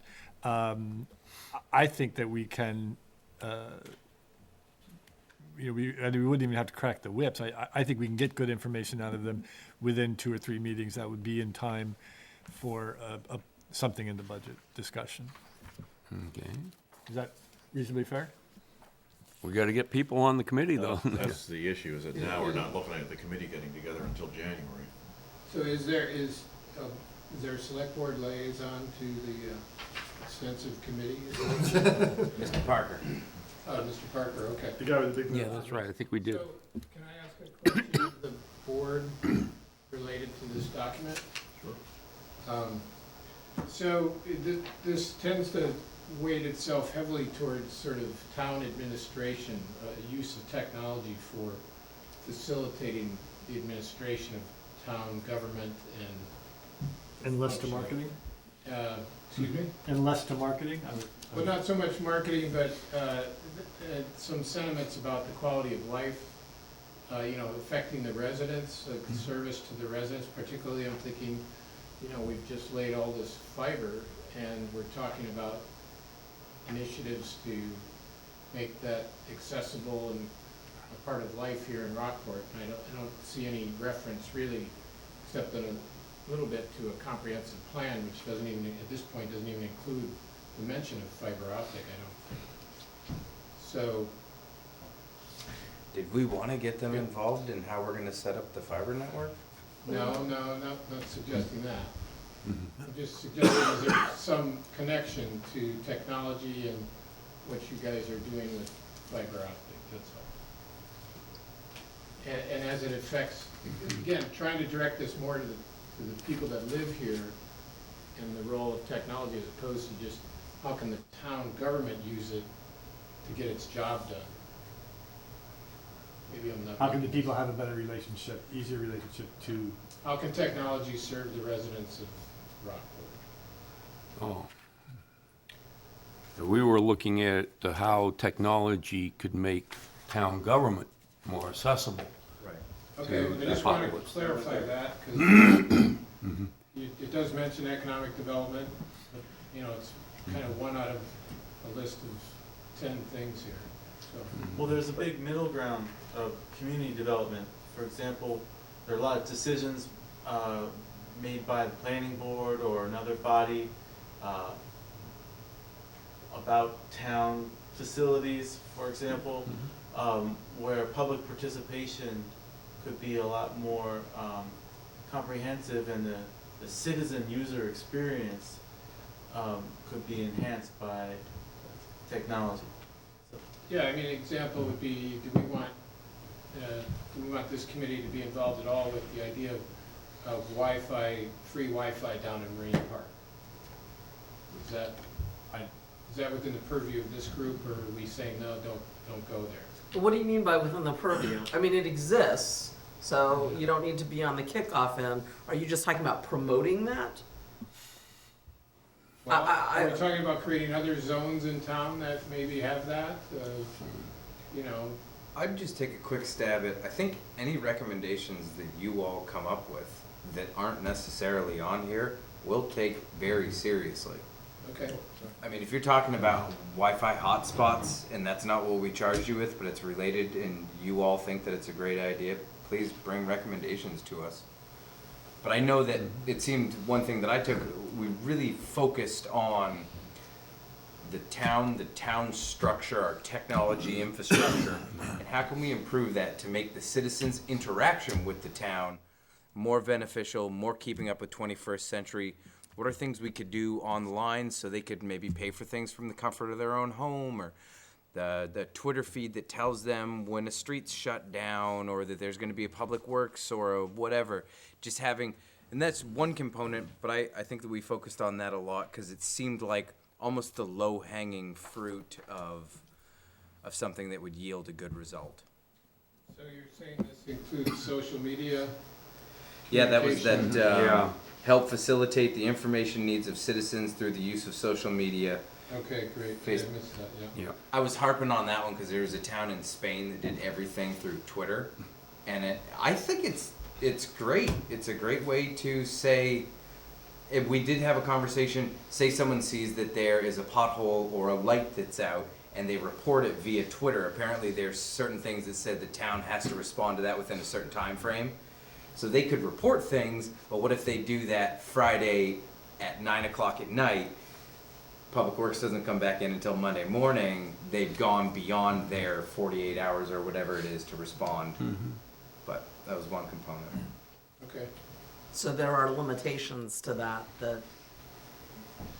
I would presume Rick and other people know about that I think are part of that. I'm getting where John is going is that right now, what we're talking about is, with the exception of the social media piece, what we're talking about is us communicating with residents rather than having residents being able to communicate back with us. Or more than that, you know, there may be other aspects of Yeah. technology that, Right. you know, Well, that's why I think at the beginning, as I said, I think this is not a bad jumping off point, and if the Okay. committee comes back with, just as you're saying, you know, we want to stress this or word this a little differently, or can we do this? As Owen said, I think we would be disposed to listen to that. Well, the fourth item that we've got on the list here is improve communications with citizens. Communication is always a two-way street. Right. Otherwise, it's just a lecture. Which apparently we're doing right now. It's a two-way street. So I'm I, getting a few words. I think that, that this committee would be doing a wonderful job if it challenged, you know, over the course of the life of the committee, if it challenged almost a very basic way that we do things. And I think that that's within the purview of the committee, so. So I think the way to look at it at this point is you put up a big star and you say starting point for this document. And if we get our nose on a joint, then we, you know. I'm just Well, grateful that, yeah. that the select board is so open-minded. Yeah. that- If you got, you know, if you want to spend a month thinking about it, come back in January, you know, you missed this and this and this, you know, can we consider that, you know, as the pseudo chair of the committee? I didn't say the chair. I had one final thing, if I could. Obviously, there's certain things that Tracy was talking about benchmarks and deliverables and things like that, and realistic or unrealistic timelines. Other than budgetary things that we know about with the town, do you think, and would you be more comfortable if we almost left benchmarking to them? Whereas it's not a non-technology person saying, hey, in 3 months, get me something that looks like this, when the technology people will understand that's not a realistic request. But other than the things that we know we know to get them money, cycle money into the committee, if that's the route that we go to, would it be better to leave timelines up to them? I'm asking. See, and I would lean away from that just because it's an ad hoc committee. We should have a time frame for it. That's our job, is to say, in the next year or whatever that number is, we would like you to do these things. And if they come back and they say, hey, we need a lot more time, or we don't need that much time, that's another subject, but. Well, when we were that's- talking about it, we were saying that this was at least we thought it was at least an 18-month Right, process. I mean, but that's so, but at the same time, you can't start the 18 months when we all, John, you're gonna have to like lift Clock's weights or ticking now. something. Clock's ticking. I mean, I think, yeah, you're right. It's our committee. We have to tell them what we want them to do and when we want them to do it. And we'd be foolish if we didn't listen to their input. Right, if we in say the process 3 of months doing after that, but- we get a quorum, that's too early- fine. I agree, it's too early to But- do it now. Right. So I think that this is a good starting point, and quite honestly, I don't even know if we have to vote on it at this point. I think we can just Not hand it- really. Hand it off and. I think it's important to recognize that this particular committee is somewhat unique in that if they really do their job, they're going to be bringing up stuff that we don't even know is appropriate to bring up. So in that case, I'm not really worried about mandates, nor am I particularly worried about timeframes. The only thing is, I think it would be helpful for them to say, as a beginning, if you guys could find X in the budget, this is what we could do with it. Because, I mean, one of the things the technology committee could come and recommend to us is changing from the whole governmental plan, platform that we have to something else. If they did the research and they said, here are the compelling reasons.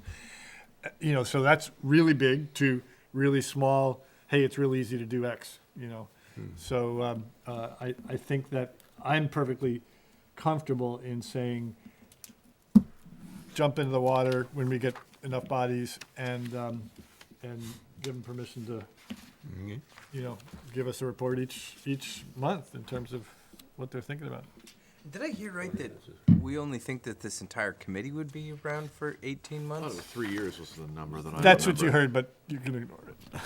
Because I almost see this committee as Ongoing. going for technology at the We rate can- that it's changing, We we've got to can- have a, We can establish it as a permanent committee down the road. down the road, okay. We started it as an ad hoc to get it moving, so, okay. Well, we need to recruit. Keep checking Facebook. Well, thanks for coming in, John. That Thank you, was John. Helpful. Now, let's go on to the ad hoc library planning committee. That's not what I have next. Oh, that is next, sorry. I'm in the wrong place. Good evening, John. So, thank you.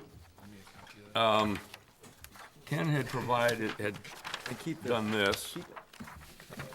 Pass them on down. What he did was he excerpted the mission statement that we adopted, and then he built out the committee charges that, based on what we had been talking about or had on the table earlier. Do you perchance have another one of these? Because the last copy was actually a blank piece for Rick.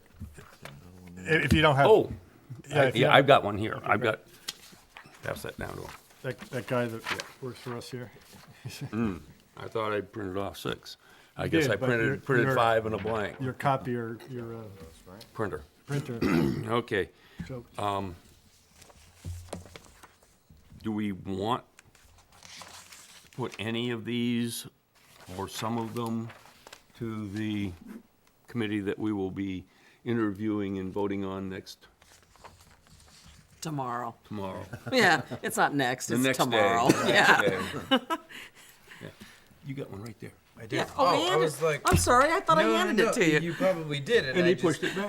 No, it got lost Okay. in the shuffle of the papers. Children. Okay. We are the youngsters. We are. I feel good about that. Just a question, Rick. You had 2 minor additions in red. I don't see those. I'm looking in your meeting notes here. What was supposed to be Where? read? It didn't, my notes didn't get in the package? No. didn't write. They were minor.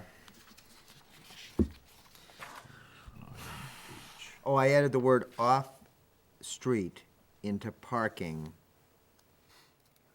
The committee would include adequate, you just had parking as part of the plan? What number? Oh, it is, yeah, it is in here, Okay, so it off-street is parking. off-street. It is there, Okay, it's just not highlighted in red. And the other one, there were minor changes. Okay. No, we don't need to worry about that. If they were just minor, we will accept that word. So is the question, should we give them more than the mission statement? Yes, Okay, that's the first question. right. And depending on the outcome of that, then we have to ask us which of these that we want. I mean, basically what I did in the general parameters section, these are things that have been discussed over a significant period of time by this board and by other members of the public through the whole process. And I thought I kept them fairly general, so as not to say, you know, we have to have this, for example, I put number 5, attempt to minimize unassignable space. Now, in my mind, I think having a basement would minimize unassignable space, but I don't want to put that in there because an architect may say that's not the right way to do it. There's a different way to do that. Parking, I deliberately did not say we need X number of parking spots, but just adequate, and let the professionals decide what that is, so.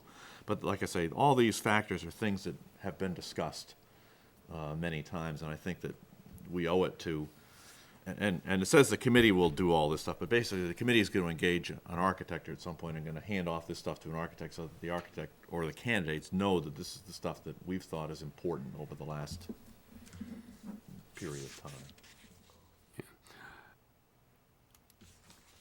A couple of editorial comments that I would have is on number 3, under the general parameters. Instead of will also, I would change that to may. The committee may consider the possibility of altering That's okay. and may consider redesign of the intersection. Well, I'm okay with the first May. The second one, though, I think you have to consider the design of that bit for pedestrians and vehicle safety. Doesn't mean you have to do something, you just have to consider it. Well, and it's exactly, it's the consideration part. It's not will do this, it's just will consider. Maybe well, we considered it, but it's cost too much, or it Yeah. doesn't work, or it doesn't really improve things. But I think if you don't look at that intersection while you're there, So my question to this is, we have a mission statement that we've accepted. These charges Don't go with the mission. don't go with the mission statement. They take certain things of the mission statement and emphasize them, and then other things completely disappear. So such we're as, giving, so like one of the things that the mission statement says is long-term use and cost. And even though you talk about cost in a number of different places, there's nothing about long-term use. There's nothing about staffing, there's nothing, I don't know if there's anything about actual building efficiency or archives and storage space. So I'm kind of, it's like giving a mixed message. It's saying, here are the certain things we want you to do, but we really want you to only pay attention to these other things.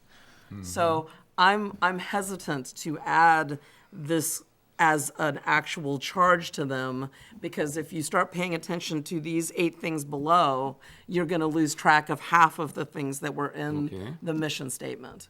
So they either need to align themselves so that they actually do match each other, and they're just additional information that support the mission statement, or we shouldn't send it along at all. I have a question. Oh, I'm sorry. No, I have a question to follow yours. What would you, in your mind, see a charge that we would put down there as number 9 that relates to long-term use?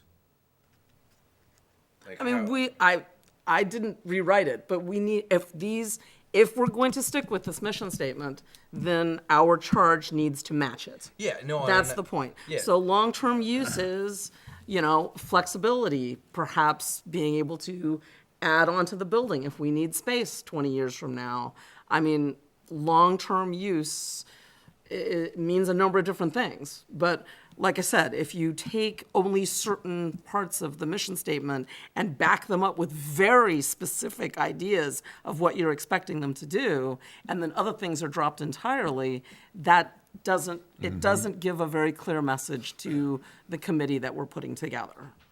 Well, you had your hand up first, I'll defer. Yeah, Sorry, just the last thing, I brought that up because long-term use, I don't know how you put a charge on that, and I feel that it does fit very well with a mission statement, that bigger, grander overview of carry this with you as you work on these charges, and I just don't know how, I'm trying to figure out in my head how I would take a long-term use mission and put that into a charge. And I just told you what I was thinking, but I didn't try to write it. I'm looking at this going, it just doesn't I'm match. trying to get the chair. maybe then what, No, I know you know. then maybe we just want to, not worry about the general parameter section and just look on the task list, which Right. seems to be more deliverable oriented. Jeff? So for me, the tear between the mission statement and the charge and then the task, and ultimately I agree with you, and that's my short version on the just go for the task. But it's my understanding or my opinion that this particular committee, whether any of its members go on to do other things, the job of this particular committee is to find us 3 architects that we could choose from. That's the next step. And that next step includes having significant awareness with the town-wide conversations that have happened over the last 3 years. But it's at the point, the whole committee charge is all of that thing that I've been observing all along, which is, non-designers trying to design. That's what comes after you choose your architectural firm. What the committee tasks does quite nicely is it says, look, in the next X months, this is what you got to do. You got to come up with these people. You got to make it so that the town understands why you're choosing this firm or these 3 firms for the finalist, and have everybody happy that then the design portion starts. So for me, the nomenclature of planning stage is either somewhat misguided for this initial committee, or it's missing the point of this particular committee. And I think that one of the more important things on the initial committee is to choose people who have gone through this process, who know how to engage the interest of brilliant designers and architects, so that the next portion of the process, which is the planning stage, gets its due justice. So if we were to say, since it is the next day tomorrow, if we were to say what of this is useful to us tomorrow, I would say the committee tasks will be as follows, and see how and utilize that as our guideline to the particular strengths and weaknesses of the people that are applying for it. And then we do that we project we declare the formation of the committee would be over upon the acceptance of an architectural firm. That does 2 things. One, it allows those people who have that particular talent to say, ooh, phew, my job in this committee lasts only this long. But it also says, to a core of people perhaps who would say, hey, I would like to be considered for the planning committee because I've had this history, this intellectual process of getting to the architect. So 2 committees is what I see, and I know that that's an anathema at some One point. but follows the other. One follows the Yes. other, and that concentrating on finding us the appropriate architectural So firm. we're gonna go out, we're having trouble, we're gonna go out and create 2 different committees, or? Not too immediately, we create this one. Their task is over when we, We don't have a lot of time. Yeah. I think we're doubling up the work here, and we'll we need to have I mean, maybe there are two different tasks. The first task, you're right, is getting through the selecting an architect. Right. But that group needs to be ready to step right into the next piece. While they're selecting the architect, because there's gonna be a time period, they've gotta start working on some other things of what are the next things we have to do to get this, to We get something to the voters, so we're ready to go to the We have to voters. have something that is tangible to take to the voters that they can see, that it's not just an ambiguous cloud up there that will be a building that may be this or that, but it has to have something July- that they can see and where it's gonna be to be able to judge whether or not. And July 1 is kind of the target date Sure. to have something. I mean, it doesn't have to be firm, but there's a lot of work to do in a very short period of time, and if the people that you select to put on this committee should be ready to go, and their job should be select the architect, and then develop the plan, the goal is to have something to bring to the voters in November, and if we're not ready to go with that, at this point, we won't get it done, I don't think. I want to, Yeah. if I can, talk again about the charge section, because I think it's important, and I think the mission statement is the overarching umbrella, and I think we have to pay attention to that. And I think that the charge supports the mission statement. For example, long-term use. Every one of these things in the charge is talking about long-term use. We're going to use the site. We'll talk about the site. We talked about the square footage guidelines, which is what the library committee came up with, which speaks to the long-term use. The cost issue, I did struggle with that a little bit, actually, because the mission statement talks about cost. I wondered about putting something in there more definitively in the list of general parameters about cost, but I just didn't know what to do as far as what number to hang on it. We don't know what the fundraising piece is, but it's in the mission statement. And so the mission statement, I think, is the overarching guideline, but I think these charge items are important for us to pass along to the committee, and for the committee then to be able to pass along to potential design architecture firms, whatever. So having had that pep talk, I think what we do with this document is we take this last list, we put it up here, and we say the committee's initial task will be as follows, boom, boom, boom, boom, and then we say thereafter, in working with the architect, their charges are thus, and then we have those eight things like that. And I jotted down a brief additional charge that Tracy wasn't too jazzed about, but I wrote, the committee will hold true to the mission statement, primarily focusing on programming, costs, and long-term use. I didn't know if that was a catch-all. Well, that's in the mission statement, and I see the Yeah, mission I know, statement and I was as- trying to put it as hey, don't forget about as one of your charges, don't ever forget about the mission statement, especially this piece. Yeah, that's why it's at the top of the page. I still have an issue with having 8 reminders of specific things, like committee will maximize green space on the site. Yeah. That's not in the mission statement. It talks about efficiency and such, but that has nothing to do with what it says in the mission statement. So I'm uncomfortable with those charges. I don't think that they balance what we're trying to ask, or what we're asking this group of people to do. I think it muddies the water and says, these specific things need to be done, when there's a lot of things. I mean, in the last 2 years, we've heard 1,000 different ideas, and unless we're gonna write down 100 of those, we're really, Can I interrupt you? I'm sorry. No, that's just. Go ahead. I wanted to, the applications that we have received are from the way I read them, a highly intelligent group of people. And I think they can figure out this charge from what the mission statement is. I don't think we need to do the reinforcement by putting in specifics. Let them do what we're giving them the mission to do and what the initial tasks are that they need to complete.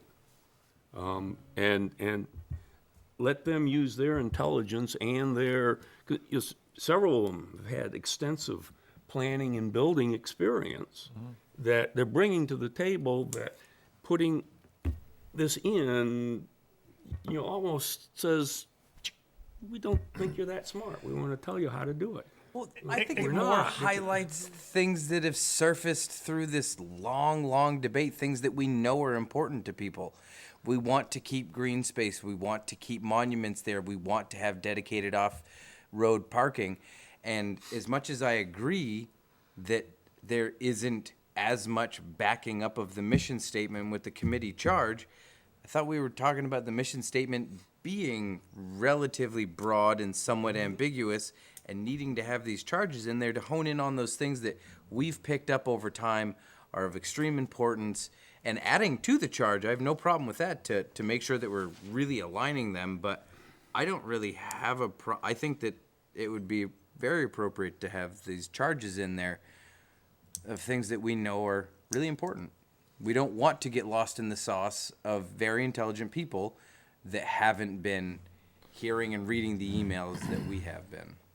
You know, I read down through these, and they're really repetitious. You know, the first one, well, we've already said what space, you know, it's going to be in the combined Memorial Park and 1 Lime Rock Street. Well, that's number 1.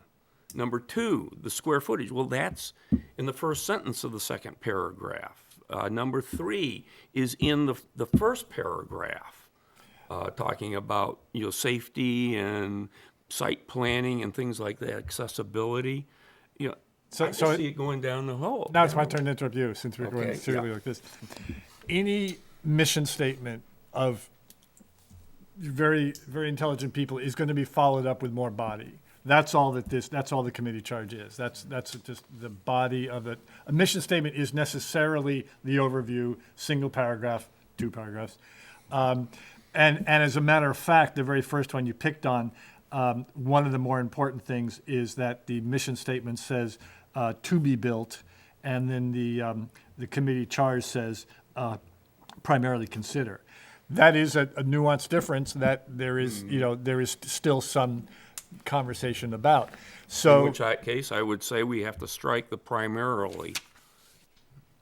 Because we did have that fight. Yeah, okay, we voted on that one. but what I'm saying is that for us to sit here and argue about the English language when really, you know, this is helpful. It's not obnoxious to the committee, and it gives them additional stuff. You wouldn't.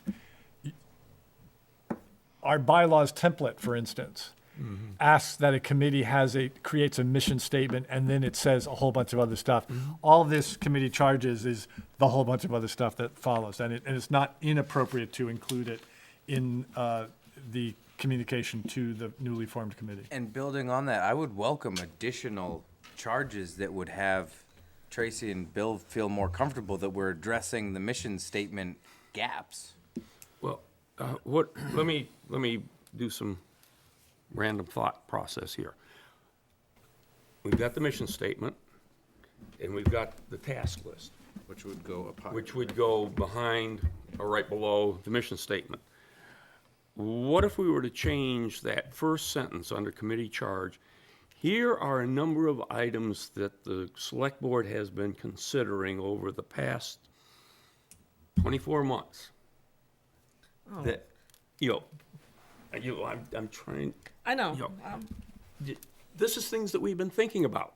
You know, there are other things out there, but these aren't, what I'm trying to say is not make them appear to be mandatory. Which, will undertake this work with the following general parameters. That's mandatory. You will do it. General parameters doesn't really soften that a lot. Nope. Oh, okay. Not when it says will undertake. And I'd have to say we'd have to make the list twice as long to capture the things that we have talked about, discussed, fought about over the last 2 years. Okay. I mean, we have nothing in there about staffing. We have nothing in there about archives or storage or the Friends of the Rockport Public Library. That's I right. mean, there are things that I think are important, and that's why I would rather leave it out. I would be more comfortable leaving it out than to sit here and try to come up with the other 10 things that I think should be added to something like this. At what point will they then come in, though? Because if we leave them out in the very first formative stages, are we confident that they will carry through until the completion of the library? If we don't have these, plus another 8 of Friends of Rockport, all legit things, Friends of Rockport, the staffing, all these things, if we don't put it in there, are we sure that these very intelligent people that will probably populate this committee won't somehow forget about it because we never wrote it down for them? We never said, hey, these are the really important things. We've been talking about this for a long time. Make sure that this is part of your general The other thought part of it process. is that we have to vote on this. And right now, I would not vote to support these 8 things because I think they're redundant. They do not reflect the charges I personally would give this group. But the charges I would give to this group personally are probably very different than other people sitting here. So we have to find common ground amongst the 5 of us. And right now, I can't support these 8 because I don't think it says the kinds of things I would want to give as a charge, as compared to the mission statement that I personally feel reflects my charge. Let me ask a hypothetical. Okay. What happens if we eliminate the list of general parameters, provide the mission statement and the task list? Committee does its work, comes back with an architect comes back with a design. Here we are, we're gonna use this on the site, and oh, by the way, we don't have any room for the monuments, you'll have to put them somewhere else. How do we handle that? Point number 4, under the task list. Solicit significant public input for the finalists. But we've wasted time by not telling them that at the beginning. Yeah, but there's a million things that we could put Yes. on that list. Yes. So why not start adding them? I mean, Okay, you always say that this board should be leading. You're right. the And I things. am personally not gonna write this tonight. Yes. You may feel like doing that. I've been up since 4 this morning. I do not have the energy to write this because Right. personally, I thought this was already dead in the water. I did not know we were actually talking about putting this all back in. So that was my own fault. That's I must why not have read I something. emailed it I out a know, couple and times. I didn't catch that. I've been kind of busy in the last few Yeah, weeks. I know. So I missed that. That's my fault. But tonight, right now, I would vote against any of this if this was included. Would you vote against any of this if we had the understanding that we were going to add to the list and refine it? Not tonight. I would not, because that does not move me forward, in all honesty, because that means, Tracy, you go write these before we get together again, No, and no, no, I no. don't have time to. I'm not saying that. I'm saying, obviously, the pressure that you're feeling at this very second, as well as long-term, is that we get this committee up and going. The committee needs to be up and going with some kind of guidance. This could be the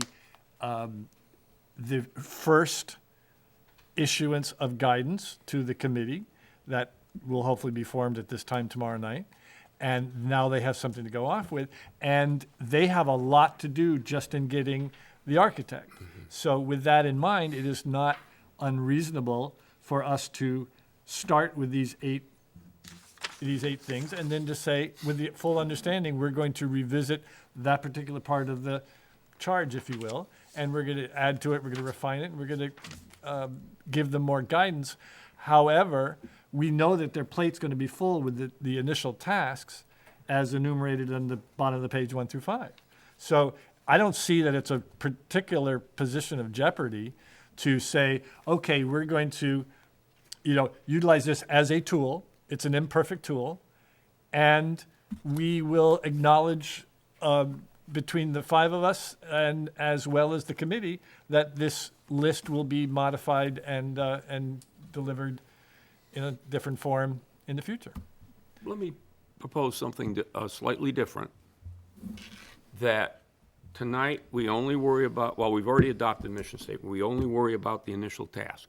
And that we then sit down and verbally discuss with the committee that we appoint. No. It has to be in writing. It has to be something we adopt and all of us vote on, which is why I would vote against this right now. Okay. Because we can do it later. We can say that Yeah. next month we'll sit down and do this or whatever we want to do. But There are many other thoughts that are not included here, and I don't feel comfortable saying, well, here's the first aid, we'll throw some more at you later. I would Okay. rather us set a date to sit down and work out the rest of the things that we want on this list, adopt them as a whole, order them as a whole, and then offer that to them at whatever point that we feel that it's appropriate for them to have that information. And I agree with you. Just, giving them 8 now and saying we're gonna come back with more, that just kicks the can.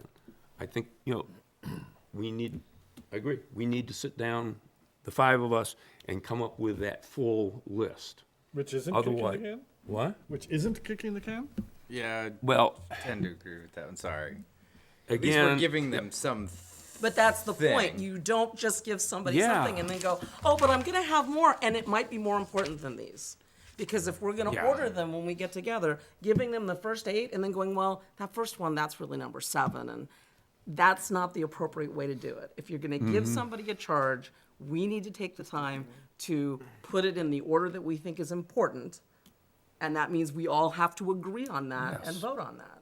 And Well, first of all, we can't do don't that by all have to giving them agree, 8. but. well, we don't A all have majority to agree. a majority has to agree. Yeah. I mean, right now, it looks like you have 3 votes. You guys could vote to do this, make that motion and do it if the 3 of you want to do that. I'm not comfortable with that. But I've been outvoted before. It's not gonna be new or unusual. I'm saying where I stand tonight. And that's everybody else's choice of how they wanna push forward. And All I I could, tried to do with doing this Yeah. was to try to enumerate what has been discussed over the last couple of years and make sure, again, to put it in writing so that it doesn't get forgotten. Not trying to micromanage, anything like that. Maybe there are other things that could be added to the list. I would be fine with that. What my goal in putting this all together is to give this committee the tools they need to get going and get their job done. That's all. Mr. Chairman, yes, if I might.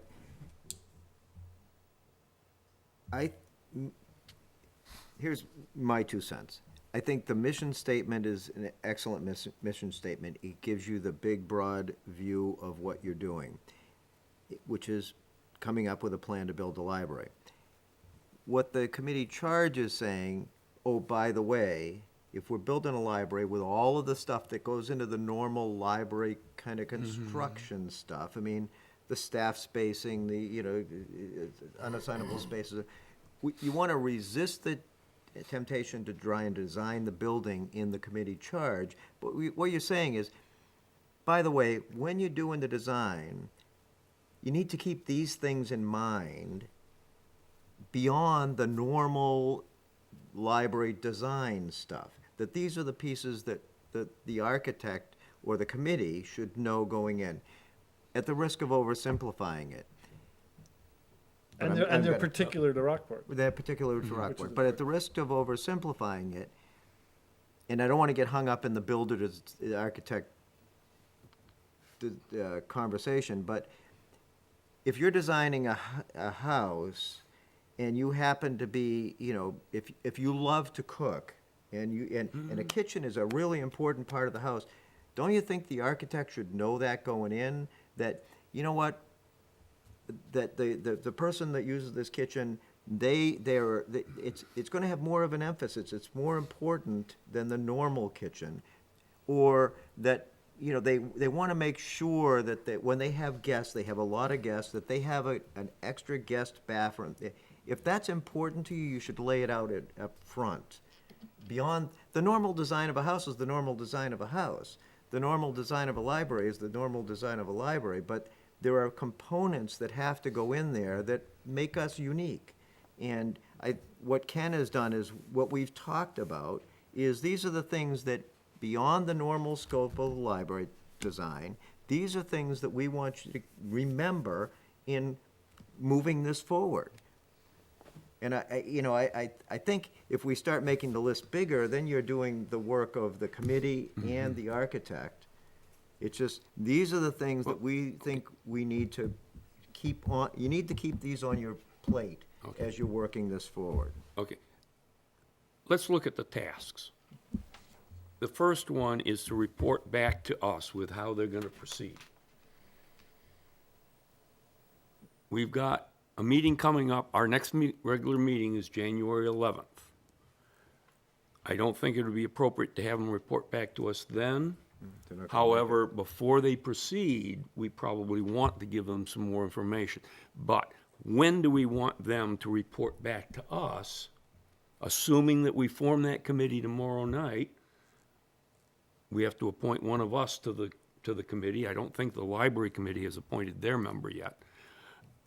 But they need to get moving. Well, And why wouldn't be January be the appropriate time for them to come back with this information? With which The, number one, yeah, timing. timing? The amount of time that we will have to devote to our discussion with them as to why they chose that process and everything, I think it should be and it's gonna have a large audience. So I would suggest that maybe we consider giving them January 4th, which is the Monday before, as the date to come back to us with their plan on how they're gonna proceed. If they're gonna go with an RFQ, then where's that gonna lead, et cetera, et cetera. You do If they're need- gonna go with, Keep in mind that you've got 2 weeks in here that it's gonna be you've got not a lot of time. You know, you've got 2 weeks in here that during the week between Christmas and New Year's. Coming up now between now and Right. January 4th. Yeah, it's really hard to get, Why don't we have a second meeting in January? Just have a second meeting on the The 25th is the date that we normally would have the second meeting. why don't we do that? Now, is that the date when, what are you proposing for the January 25th meeting? I'm proposing that it be dedicated solely to our interaction with this committee and their decision of RFP versus, RFQ, how they're gonna go about it and kicking off. that would give Would them that enough time. also Give them a be a sec. good date to have committee charge things Sure. fleshed out properly? Because, and one thing I wanted to touch on real quick is, if we switch this from the committee will undertake and more of a mandate that Bill's talking about to a general let's soften it a bit, these are just things to keep in mind, I think it would be kind of hard pressed to find something that Tracy's passionate about, that if it wasn't a required thing, just, hey, make sure to keep this in mind, I think we would approve of almost all the recommendations that you could come up with. I mean, just rattling off the top of your head, you had great ones. Staffing, the long-term use, the Friends having their dedicated space, all good things to just simply keep in mind while we're going through this process. But I think my question was, with this January, the month of January and the potential meetings in there, when's that time to which they'll have potentially made some decisions that should have been influenced by these committee charge things that we're talking about? I just want to make sure we're catching them. So everything they're doing between now and that January 25th does not require that they need to know about the monuments at Memorial Park. When, Okay. the next What- stage is when Yeah. it'll be important Okay. for them to know. In a sense, let me just offer this back at you. In a sense, at least giving this to them in a preliminary form, they ought to, and they will, discuss the best way to find an architectural firm with these particular challenges in mind. We have a split town. We have, we have this. This is important to us. They're gonna want to at least be discussing this type of thing in order to say, this is how we're gonna approach, given what Rockport has been through in the last 2 to 3 years, given this enumeration, which is maybe only half of the final enumeration, we feel that approach X is going to yield us the best design firm. And so, in a sense, to send this to them with only the tasks and the mission statement, we can hint at or they could do it themselves, but it's non-strategic. They need this stuff to make the decision. Otherwise, it'd be just a fait accompli. They'd say, well, we want anything, we'll send out RFPs. Boom, that's it. Geez, well, I mean, how come, why do you even have a question one? Well, we have question one because of these mitigating circumstances, because of the nature of this particular conversation townwide. So at least giving them the list that's written so far, and with the understanding that it is a partial enumeration, they can say, how do we make sure that we, in our finalists, we have 3 firms who understand that this is going to be part of the conversation. So the other thing, and the reason that I thought that it would be different committees getting the architect and doing that, is that this committee becomes the client. They become, the chairman of this committee becomes the person that the head architect goes to and says, we're scratching our head about this, what do you think? Okay. So we have to keep that in mind, that you know, we're the folks with the checkbook, as well as obviously private donations. We represent that, but the committee is the client. Then I would propose that we hold these until we can all agree on them, and then I would propose that we set aside January 4th. That's a Monday, to sit down and hammer through them, so we're all in agreement as to what we're giving. So that they come back to us on the 24th, having 25th. 25th, having Well, been exposed to. well, we already said that they can't come in on the 4th because we've got 2 weeks of, downtime in here, and so they're not gonna be able to get together and do anything, really. If we have it on the 4th, that's when they're gonna really start their heavy lifting. And because I'm not in a position where I can actually agree to these 8. I think that they're gonna get changed when we sit down and actually talk about them, because we've got others that we know we want to have considered. So we're going to give them a Christmas break, a holiday break. Well- I mean, that's essentially what we're saying, which is fine. And Trying then, to get 7 people together. yeah, is gonna be which is a tough. prudent thing to do anyway. I think we ought to at least allow them the option to meet before that. Oh, yeah. They Oh, can yeah. discuss stopping them. things. Yeah, and, yeah. But knowing that they're gonna receive more information after the 4th. But when we're down here in the task list, we're making the implication that they cannot send out an RFQ or an RFP or anything else until we have blessed it. That was the idea, yeah. Excuse me. Because we know so much. Well, because it's our responsibility Yeah, no, to do that. I'm making fun of ourselves. All right. Now, tomorrow, we can tell them, we are working through some specifics that we want to give you for consideration, but we won't have them until January 4th. Okay, Use so- your common sense as to what you think it's gonna, you Well, can read a lot into that mission statement. All right. If I were on that committee, I would say Christmas break, I would say holiday break. If I heard those words, I would say we got something to chew on if we gave them this, reordered, but if we said, here's a mission statement, we're gonna give you something on the 4th, I wouldn't even meet before the 4th, personally. And I don't know that, I'd maybe have a list of I don't know that local we- architectural firms, but I probably wouldn't have reached out to them. yeah, because you Well, got but you're nothing not gonna really to reach out talk to about. anybody, because Yeah. they're talking about how to doing an RFP or an RFQ.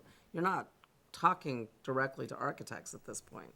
That's not the first charge. The first charge is how are we going to go about doing this, not who are we gonna talk to. So that wouldn't be an appropriate thing to do as a first task anyway. I'm usually inappropriate. Okay, there's another mission. No, I jump around. I'm a jumper. Off the confession for you. How many Hail Marys? Now, then can we agree that we'll hold the charge until the 4th?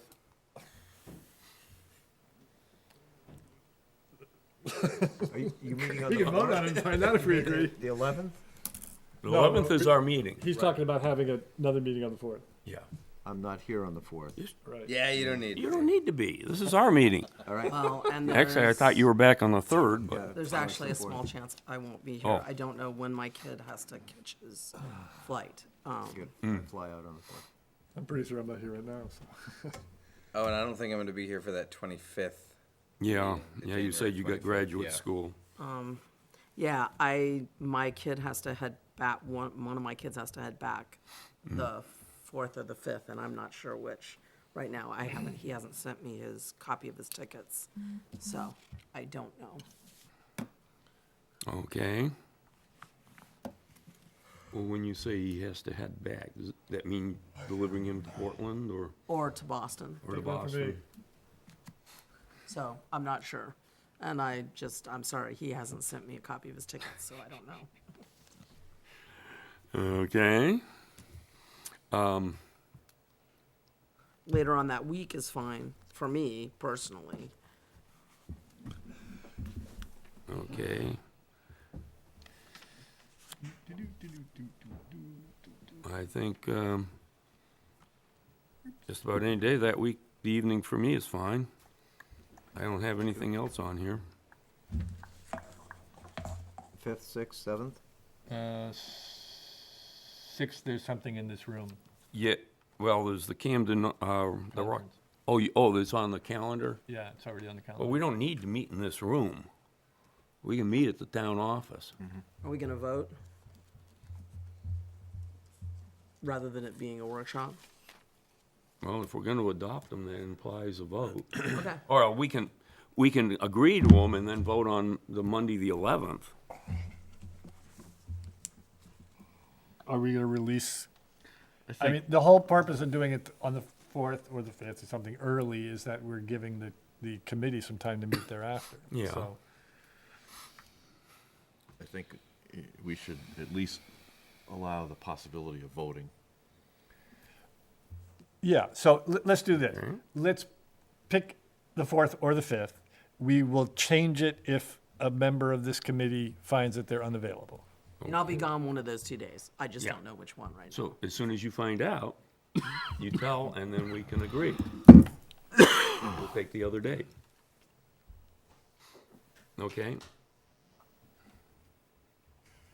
Okay. Now, let's go back to the tasks.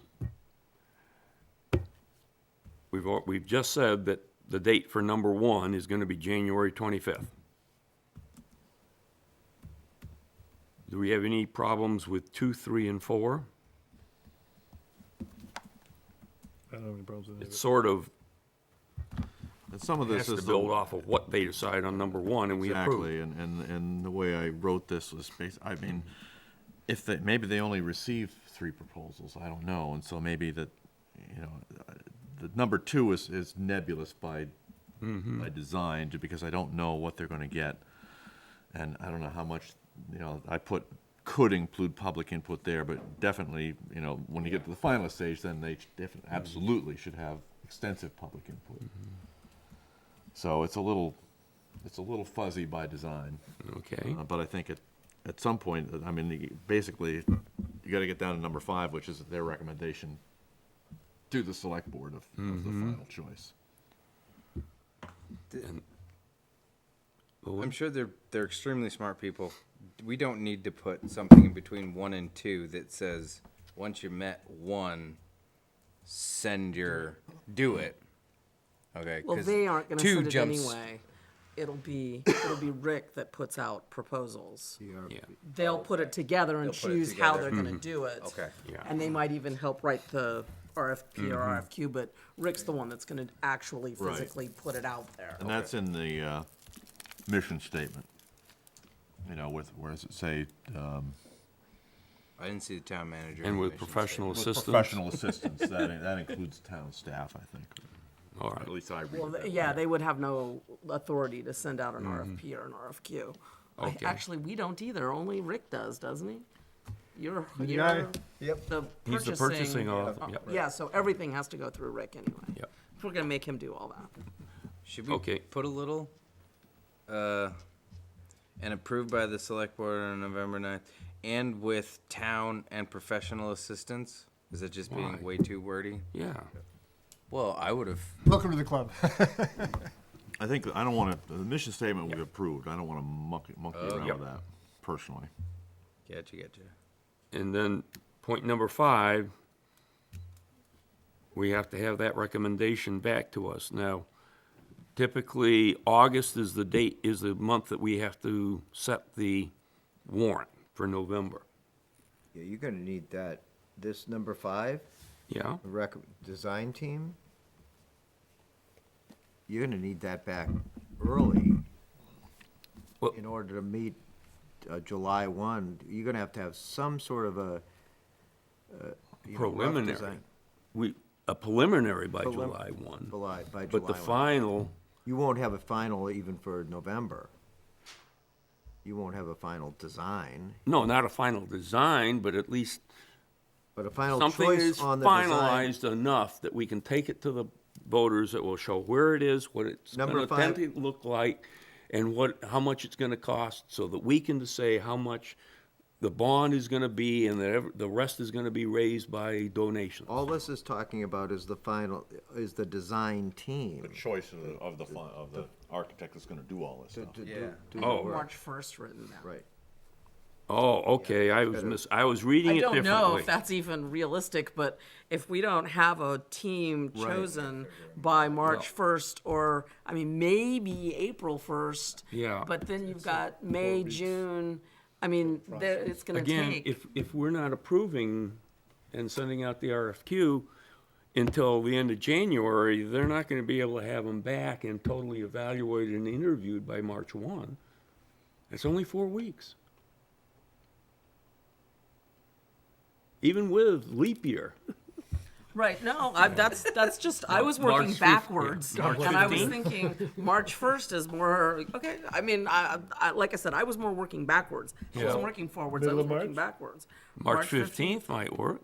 Let's see might what it be is. It's like something my dad always says. That's the Sometimes day you have to after think our backwards to regular keep up select with board me. meeting.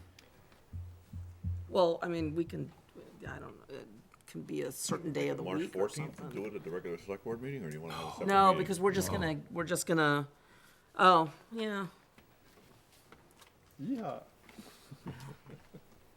March 15th. We'd have it a They're gonna have, separate date. before that point, they're gonna have to have some kind of public input. Well, So, you know, timeframe is Well, very. for no. design, not, Not for choosing the team. choosing. The architect, yeah. They might have one thing, but it depends on how they choose to do it. If they put out an RFP, RFQ, and get X number of applicants, I assume they're gonna winnow it down to. Yeah. right, to whatever, and if they only have 2 or 3, then they're not winnowing, so they're gonna come to us and say, here's the team we think is gonna be best. But I think there has to be a public input at some point in that On process. choosing the selection? team? Yeah, or I think on- we're blending Yeah, two see- different Yeah. things here. Yeah, Yeah. no, the public isn't gonna have a lot of input on that, on On the- choosing the team. Okay. I wouldn't think, I mean, Because it does say, it sounds like we blended two different things. It Yeah. says, number 4, it says finalists to make revisions to their proposal. It may be that the finalists aren't gonna have any proposals other than, this is an what. RFQ. This is what, Right, so I'd say 4 goes away, Yep. and then 5 is the committee presenting to us who they think is going to be the design team, who they would like us to work with. The question is does the design team need to come and present to us? Bless you. Or does the committee present to us? Certainly the committee presented to us, and I think any committee worth its salt would yeah. probably have a representative of the design team. That's fine, I just wanna, that's something that would be worth clarifying, that we expect somebody from the team. I mean, but at the same time, we might not choose that team. Or they might have 2 teams that they're bringing in to us. Well, and also, depending on their reaction and what that team presents itself on our date, may have a bearing on choosing that team or not.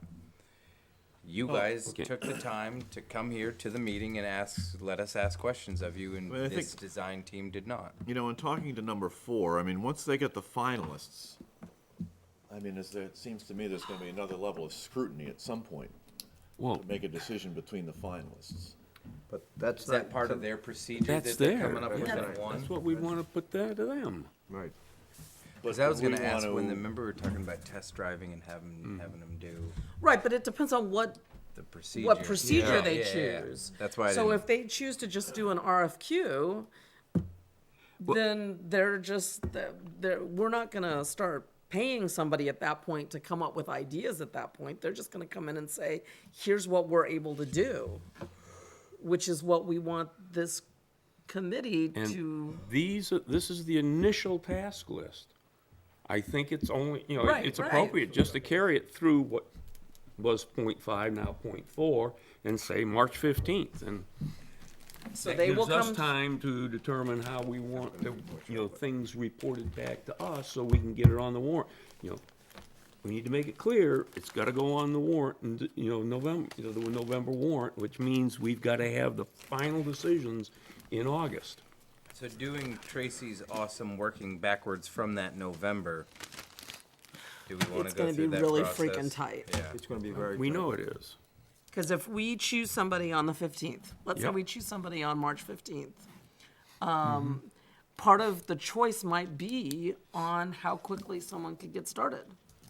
That may be one of the factors that we're looking at, because we're gonna have to do whatever public forum kinds of things, like end of April, for them to be able to be coming up Yeah. with plans by June.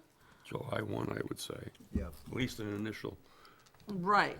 I mean, so So they can get there's- more feedback so and they then get give us another. the final in August. I think maybe that's the part we need to go through.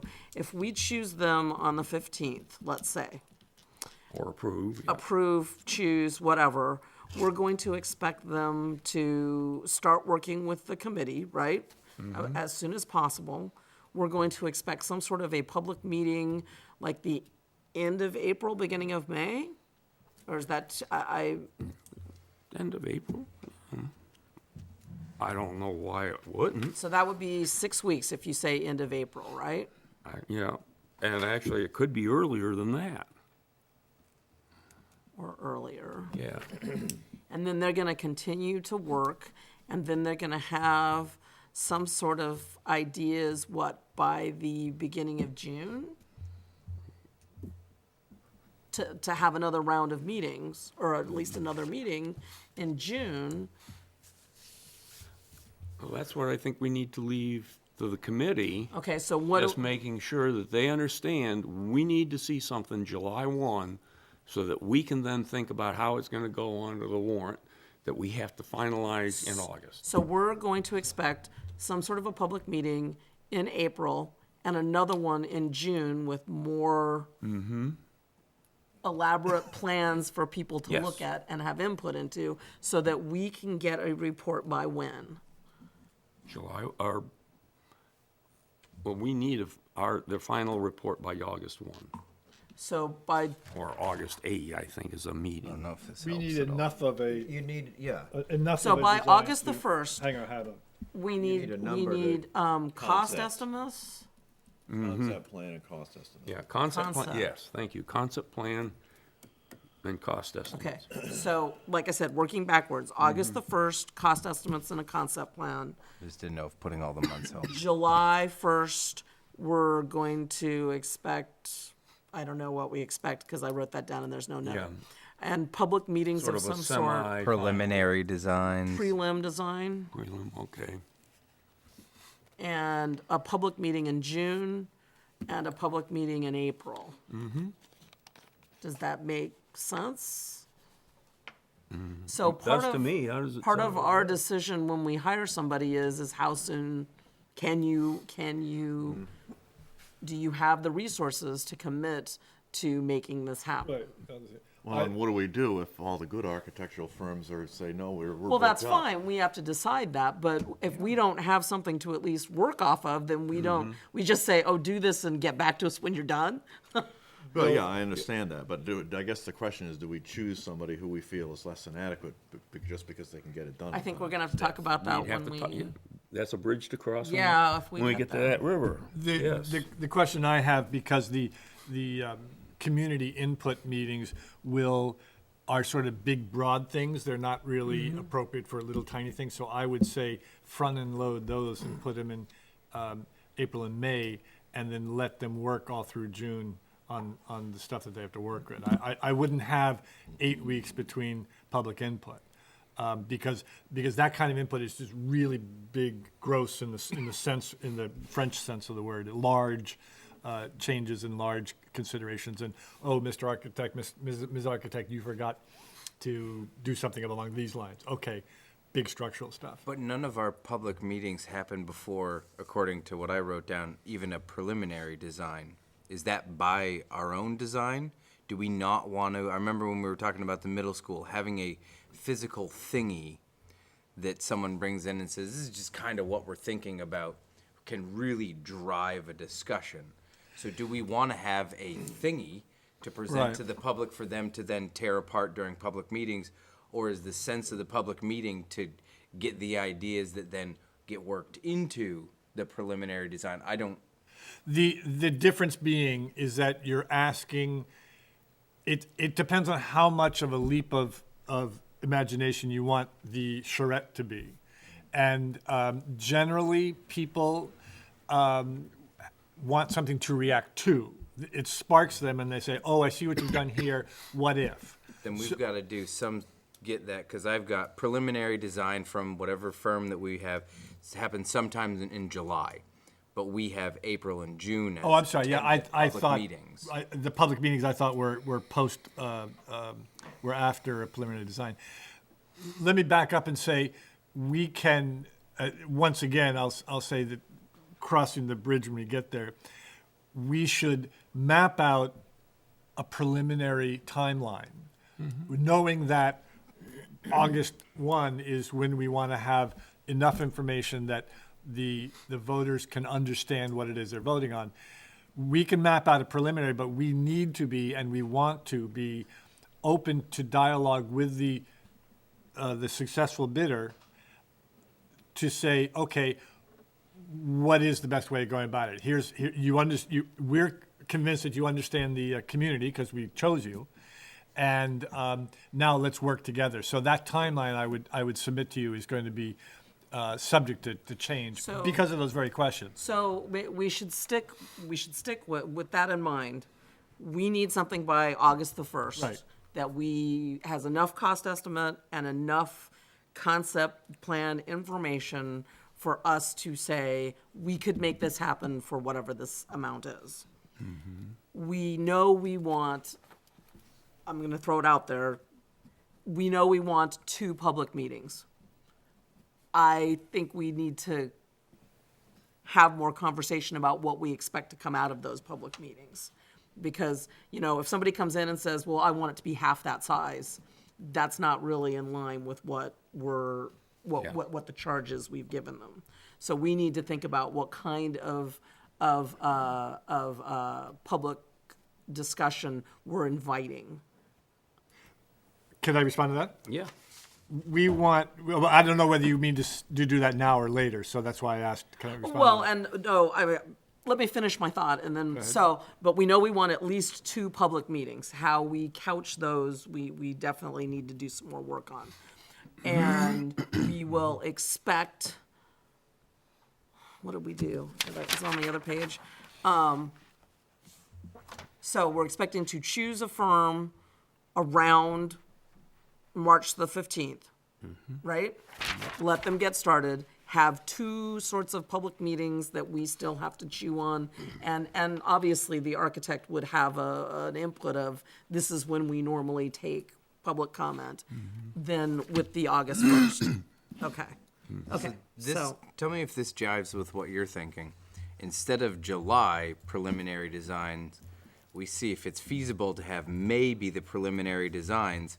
The month before we get the preliminary designs, we have a public meeting to generate ideas that will help drive that preliminary design. The following month in June, after we've gotten their preliminary design, we have another public meeting where they can give ideas on this preliminary design. That gives them the other month from July to August to go from ideas they got from the town, preliminary design that they came up with, the town tearing apart their preliminary design, and then this final proposal, August 1st, cost estimates, concept plan. I mean, my issue is that that whole public meeting for just ideas, we've been doing that for yeah, 2.5 we've got- yeah. years. The ideas So are out there. opening it up and saying, what do you want? Yeah, is but On I top would of not- which- I would We're almost, past I would that. almost say though that would be a very different meeting because we're not talking about the site, we're not talking about mold issues, and what we're talking about now is we chose the site, we've got some basic parameters. Those ideas are Yeah, in are that already here. recommendation from the library committee. So, Yeah. Mr. Chairman, Yeah. I'm gonna suggest, and we can talk about this when we go back to the committee charge thing, so here's what I would suggest. March 15th is our date for final choice of the design firm. In our list of general parameters, we include, by August 1st, we want a concept plan and a cost estimate. That's the date we've decided that we have to have it in order to get it to the voters in time. And that would be number whatever in our list. And that then- would be and what then we another decide on the number 4th or is the 5th. We want at least 2 public meetings for the public to react to Okay. the thing. And then in the RFP, let the design firm come Exactly. back and say, Right, here's how right, we right. want to do it. We don't need to Exactly. schedule those right now because every design firm may have a different idea. They've done this before, we haven't. Yeah. So I well, think and if I we, would hope that they would do some research on what's gone on here in the last 2 years. well, not only that, but they've had experience doing they it before. and jump They into- probably know better than we do when is the public input going to be of most use to them. So, two public meetings and an August 1st deadline for enough information for us to potentially put it And on the that would ballot. go in our committee charge list when we put it together. Well, or it can go on the task list. Because the charge list Well- needs to be different. Yeah. We still are gonna have to talk some more about that, because things in this charge list are not demands. These are ideas, and there's a difference between an idea and a demand. Yeah. And let's put it, let's set the March 15th. When we meet with the planning committee on January 25th, I think that's the appropriate time to flesh out the rest of it. Yeah. Do you understand what I'm saying? I think that we need to tell the committee what we Yeah, want them to do. yeah, we have to, because that's going to inform we have to give them, the fruits of this Okay. last discussion. Because Alright. it's gonna inform everything I that think the they're doing. tasks, we've just gone through the tasks. Let's just make those whatever, 5, 6, and 7, or whatever. The last one will be August 1st, Okay. cost estimate and a firm concept plan, right? Yeah. I think we've all agreed to that, and that previous to that, in 5 or 6 or whatever number we're talking about, we expect at least 2 public, whatever we want to call them, public sessions, they aren't hearings, public And workshops. they may choose in their proposal to say, well, we want to meet with the committee several times. I hope yeah, they Oh, will no, at they should prior be, times, yeah, you that's, know. no, I don't even want to, that's Yeah. between them and the committee. But it all becomes part of their RFP, Okay. as long as we tell them that August 1st deadline. So, okay, so somebody gonna add that? Can you give me that list that you just wrote up there? Oh, mine. And I will put it together with mine and I bring don't it know how tomorrow useful night. it is. I think the only date you want to add in is the August 1st date. I wouldn't put Right, dates no on the- dates for the other things, just the fact that we want 2 public meetings. Okay. Does that? But I- March 15th is a date you want? March 15th. And August Or 1st. if you wanted to, I Okay. mean, are we anticipating a lot of controversy with that vote for us when they make a recommendation to us? Because we have the regular meeting on the 14th. We could just do it No, then. I would do it separately, because especially if anybody comes in and wants to make a presentation of some sort, let's put it on, give it its own time. Yep. Because we're gonna be in budget season then, and actually, we need to check the budget, yeah, you need to check the budget season, Schedule. schedule. And I think we're back a week later. we're into my limited availability on Tuesdays and Thursdays through that time. Oh, that's right. Yeah, that's So when I the weather should be hits. back in town by, Oh, yeah, budget review workshop, March 15th, 16th, and maybe 17th. So let's make it the week before. Yeah, don't go any further down March, make it earlier. Yeah, to the 10th, Thursday the Well- 10th?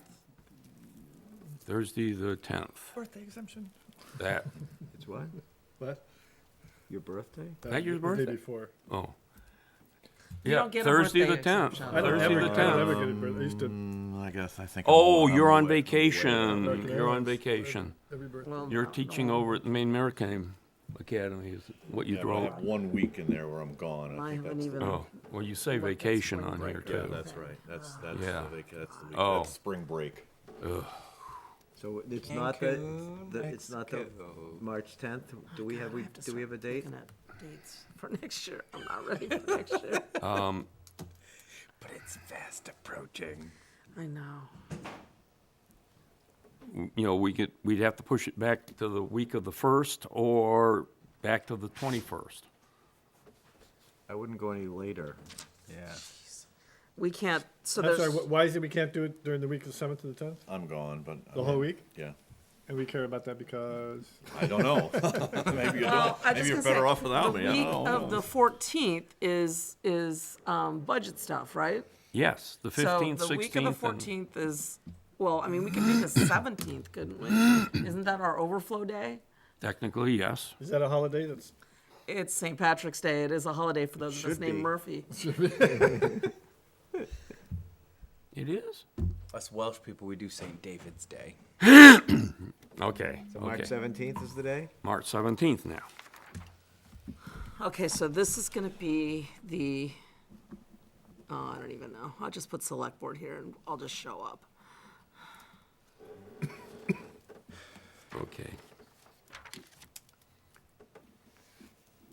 How you holding up back there? Good. Nice. you're a better man than I. So going there's to nothing them. else going on that date that we know about? Or do we care at this point?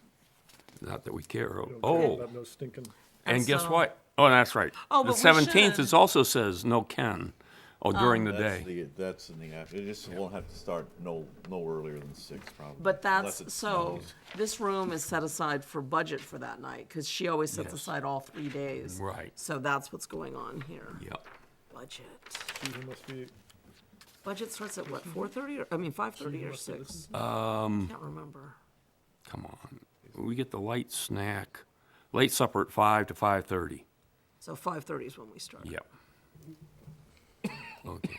does that mean 3 nights? So we 3 get to days in a spend the row? whole week here. Oh, and Monday is our regular meeting, right?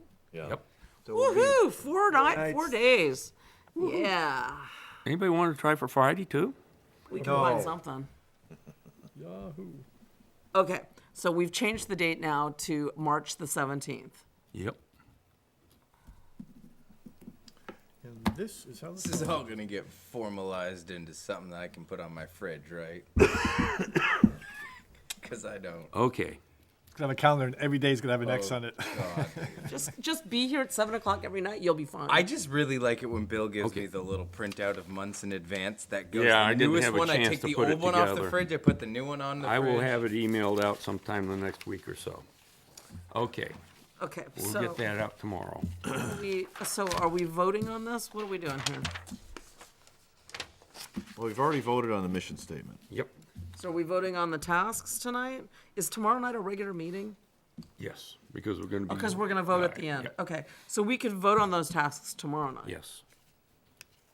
Well, we're good with the tasks, aren't we? No, because we just added tasks. Yeah, we've to it. added them and we need to check the wording and whatnot, so, okay. Okay. I'll bring that back. Tomorrow. Hopefully I can have it out to you midday. Oh, yeah, because Okay, let's move on. We now are point I. Night tonight. We need to set a date for the town manager's contract. Priorities. This is an executive session to discuss the contract. oh, so you this have is any more this is days a left? scheduling thing. Do you have any more days New Year's left? Day. Oh, yeah, no? Oh no, I've already got 2 things going on New Year's Day. I would recommend Leap Day. Really? Because it's like a free day. Well, it doesn't expire until June 30th, Leap day? That's really leap day? February 29th. I didn't even Monday, the 29th. Okay, what time? Where? Town office, Good night. hey, Jamie, town office at 4 o'clock? Who has difficulty with 4? I'm fine with it. Okay, That's so far away, I have no idea. yep. Yep, yep. Yeah, it'll get changed at least once between now Okay. and then. What else do we need to do? Now we need I need a motion to table the wastewater commissioners to January. So moved. Second. Moved and seconded, all in favor? That has been tabled. Liaison reports. I want to remind everybody that January 12th is when we, in theory, are meeting next time with the Camden Select Board. I'm sorry, January, 12th. We decided that at the I know, I just meeting didn't with write it them. down. Do you know what time that was and where? They do. It's over here at our town office, and I think we said it was 6 o'clock. So Richardson Room, 6 o'clock. Let me check. I got it at 6 o'clock. I don't know if that's. Yes, 6 o'clock. Probably 5:30 for light snacks. Light snacks. Is that Are we okay? hosting, or We're hosting. You have to host. Yeah. can we host with real food? Yeah. Well, they got flatbread, so Well, we can get Camden House of Pizza there you go. or McGonagall Pizza. Wait a minute, what's wrong with this? McGonagall Market Pizza? Think that would be appropriate? Okay.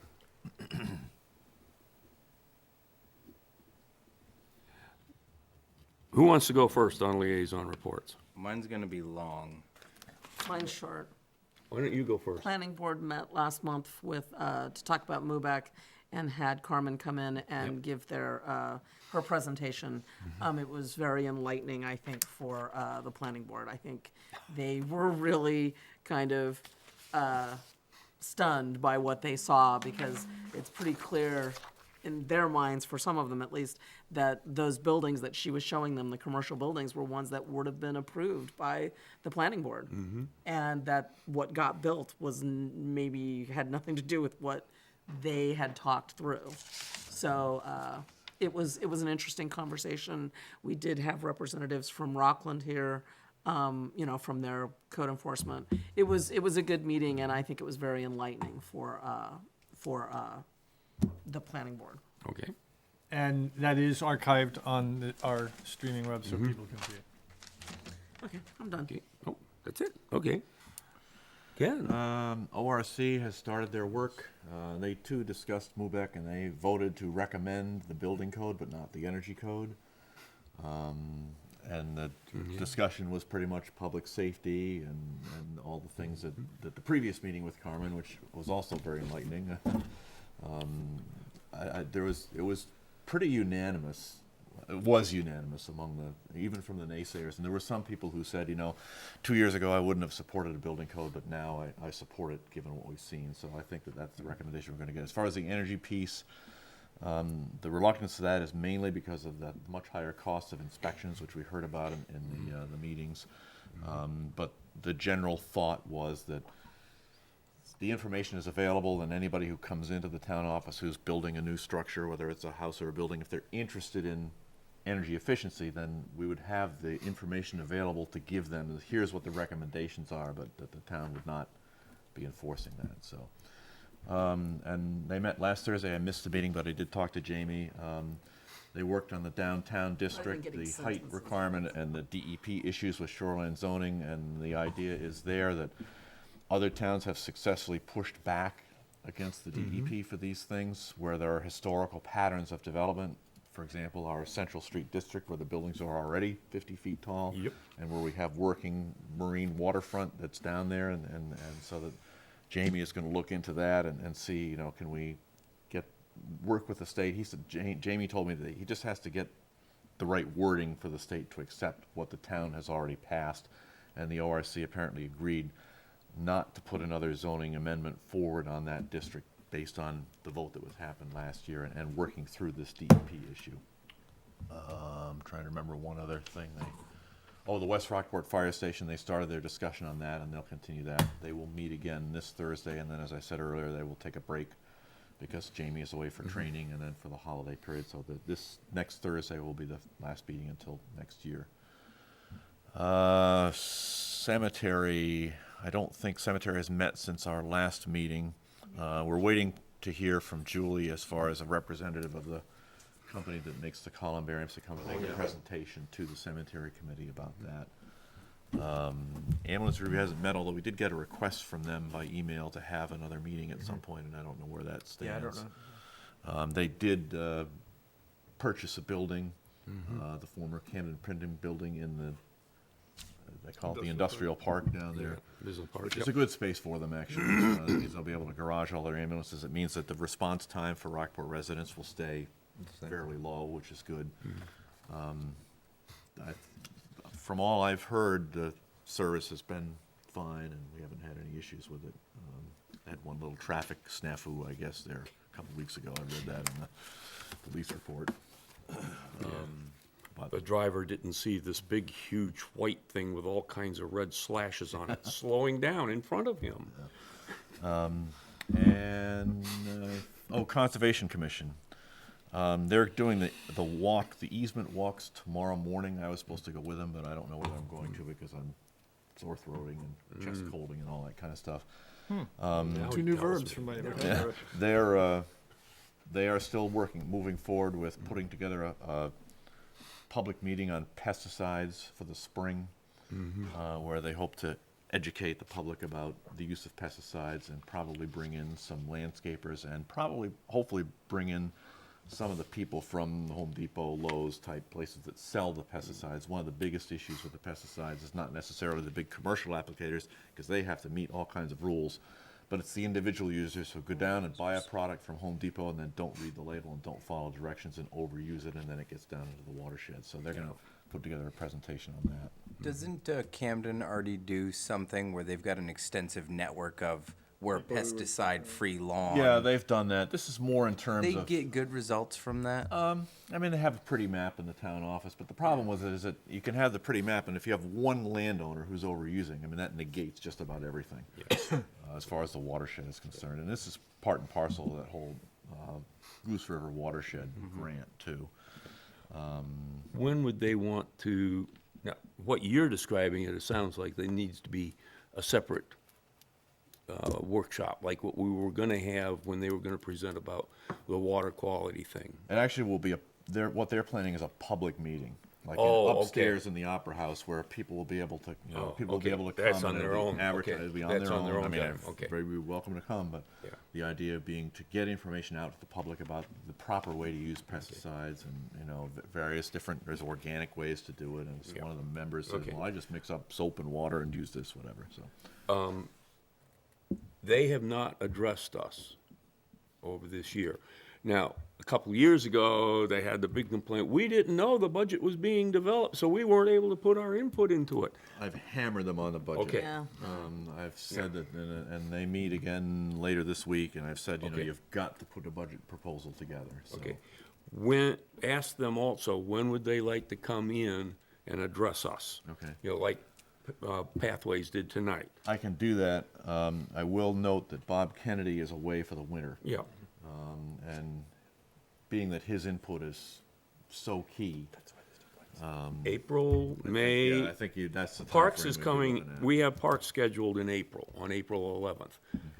Okay. They can double up, Okay, I'll bring it up. okay? That's it. The Rockport Opera House Committee met this morning.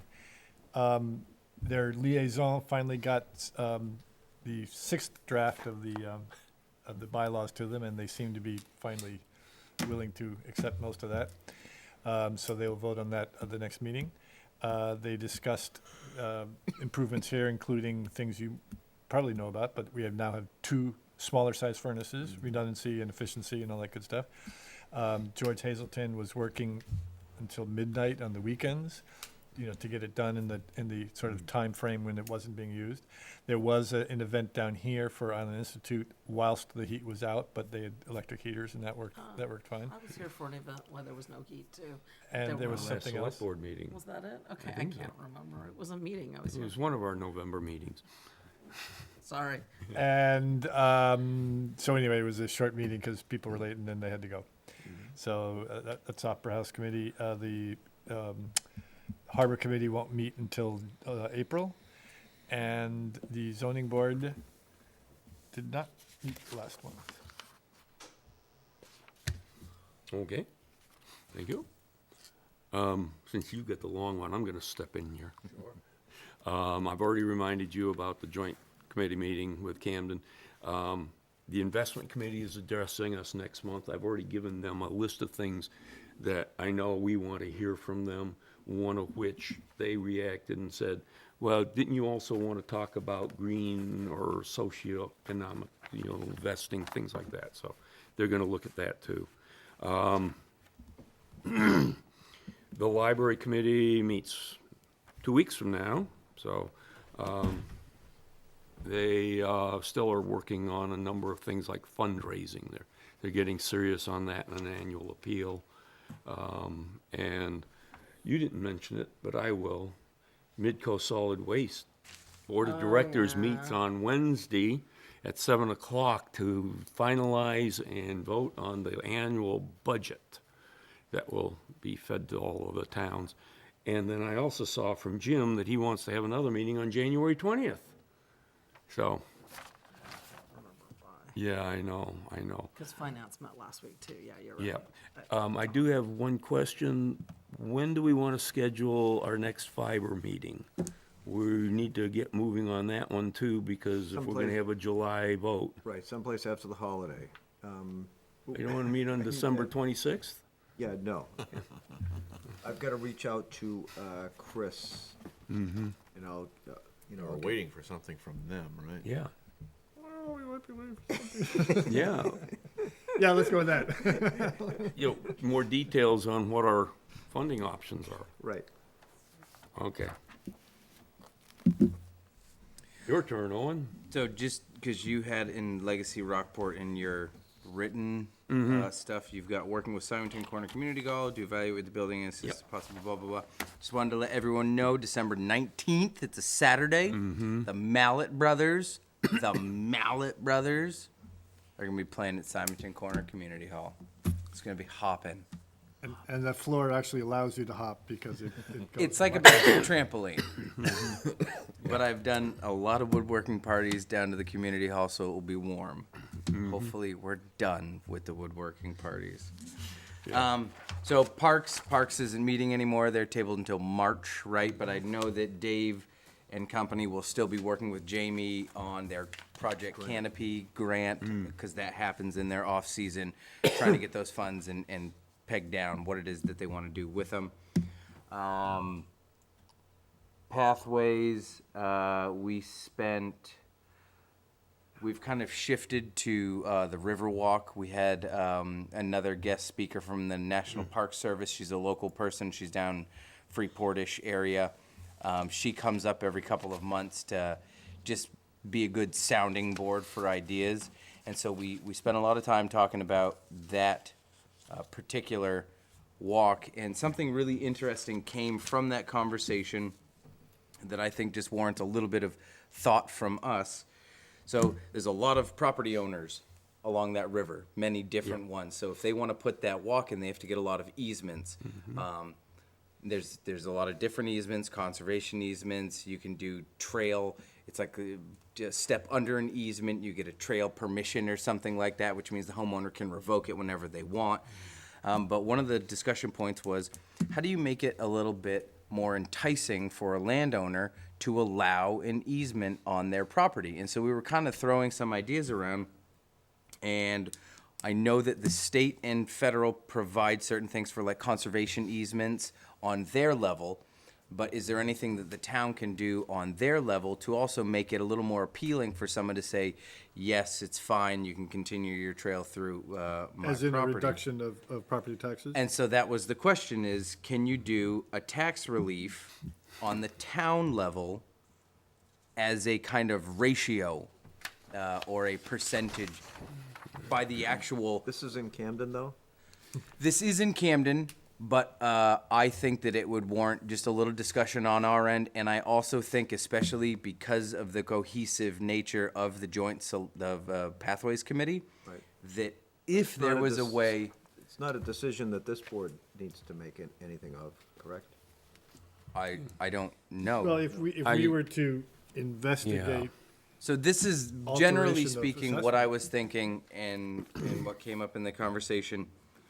You would give there's rubrics already out there that exist. I think Washington State has one, because you can't say it's 100 feet and it's 4 feet wide, so you've got 400 square feet, and we're just gonna deduct that. They had another couple levels up where they rated things, the value of it, where the path goes on your property, so there's a rubric system already set in place that we could probably grab and tweak for our own purposes, but when the easement is given by the landowner, they would get a portion of the overall property tax relief as a ratio of the size and amount of easement that they give. And then when the trail is actually completed and utilized by the public, they would get the remainder of that tax relief. Because sometimes you give the easement and it's still 2 years by the time they get the engineering done and everything for the path to actually be there. You don't want to give them the full property tax relief. It's just something I think would be an interesting conversation to have. And in the event that we did decide to go down that route and it was successful, it would possibly be easier for Camden then to do a similar thing, helping facilitate the Riverwalk. Yeah. I think that you would talk to Kerry about that. Okay. Because I suspect that assessment stuff is all Are you state-driven. But are you talking about this, the Riverwalk is in Camden? Yeah. This But is if how. we were to adapt it, something like that Up to here, Cary and Camden. Yeah, but Oh, and it would work for him, I think he's talking too. about it in general, you know, if we have a trail we want to build Yep. and we want an easement from Oh, I see. property owners, but I think that's all state-driven. yeah. There are And there's so- conservation easements. Right. And but it's a again, difference. defined at the state That's level. when you start getting some of your federal reliefs or your state reliefs. It's, And that was a question that I asked. I said, are there things already in place for this? I would contact Damascotta for the Damascotta Fish Ladder. Because Yeah. it goes through people's backyards, and once a year they open it, and you can walk up the entire ladder through everybody's backyards. And Yeah. that's one weekend, 2 days out of every year. So if they offered something like that, I mean, I would contact them. Yeah. Damascotta River Association, but it's in Damascotta. And there's some sticky fish things ladder. that immediately come to mind. What about a person who has property that already has an easement on it, and all of a sudden you're giving tax? So there's a lot of things to think about. I just figured I'd throw it out there. All right, so rec, and this is the little bit of the longer bit. So Martin and I have met now twice and had a third phone conversation about what we're both doing respectively in our two towns as far as the rec committee. We had one meeting where we talked about what would a joint committee look like, what would we charge them out with, who would it be made up of, what do we want them to do in kind of a longer term vision. And then we had another meeting where we kind of honed that in a little bit more, talked about specific people. And then it came up, Martin called me and he said, Owen, what do you think our charge was coming out of that select board meeting? And I said, work on some scheduling, having a clearinghouse for the recreational fields, looking about utilizing some of Camden's resources on a contract basis as far as like land and fake or something like that. And then really kind of driving towards exploring a joint recreation committee. And that's really what we were driving to. Apparently, Martin and I both misinterpreted that last bit, looking towards a joint committee and actively trying to pursue that. He was told by his town manager that was not a charge. I happened across a Camden Select Board member. He said I would tend to agree with Pat. I think that their board is not as, we've got our disagreements, but we don't try to undercut each other. I think that somehow happens over there. So Martin is kind of looking at this Herculean, daunting task of taking Parks and Rec committee, not their department, just their committee, separating them and then trying to work on merging Simply Rec with us. I thought that was what we were supposed to be working on. And so they meet tomorrow. I had said to Martin, I'm going to throw out what we've been working on, how far I've gotten with my rec committee, what you and I have been talking about, and what we thought a general construct or charge for a joint committee going forward would be, and then see what the reaction of my board was to then let him know. We had gone so far as to say, hey, maybe you should invite Dave Jackson over to your all's Camden Select Board meeting to talk about the process when they split Parks and Rec up, what that looked like, and what it potentially could look like for Camden, because Dave has a lot of cross pollination, and him being on parks when it was separated. So, does anyone? Did you all think that we weren't supposed to look at a joint committee at all? I was under the Pathways firm came decision up. that we were supposed to, because I remember us talking about how we had split ours so we could Yeah. devote to both. And then they, and also, we could model it on how the Pathways Committee that's is what I working. remember. And that's what I remember saying to Martin. I was like, dude, Pathways came up a handful of times, and the only reason Pathways came up was because it was a fully functioning joint committee to look to as a model or a guide.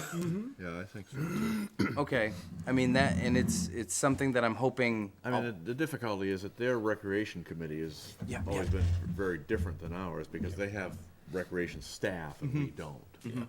And so there's, I mean, obviously there's gonna be some work to And I do. remember that being a part of the discussion where, just like Camden and Rockport with Carrie, Camden contracting out for a little bit of Carrie's time, I thought that was something we discussed. Maybe we try to contract out for a little bit of Landon's professional experience. Or whoever, yeah. Or whoever. Not a huge amount, I'm not talking Or we about. could, expand Sue to include their recreation things that need to be signed up for, like, their ball fields. So, Because that was what was driving it, I thought, with the ball fields. Yeah, I mean,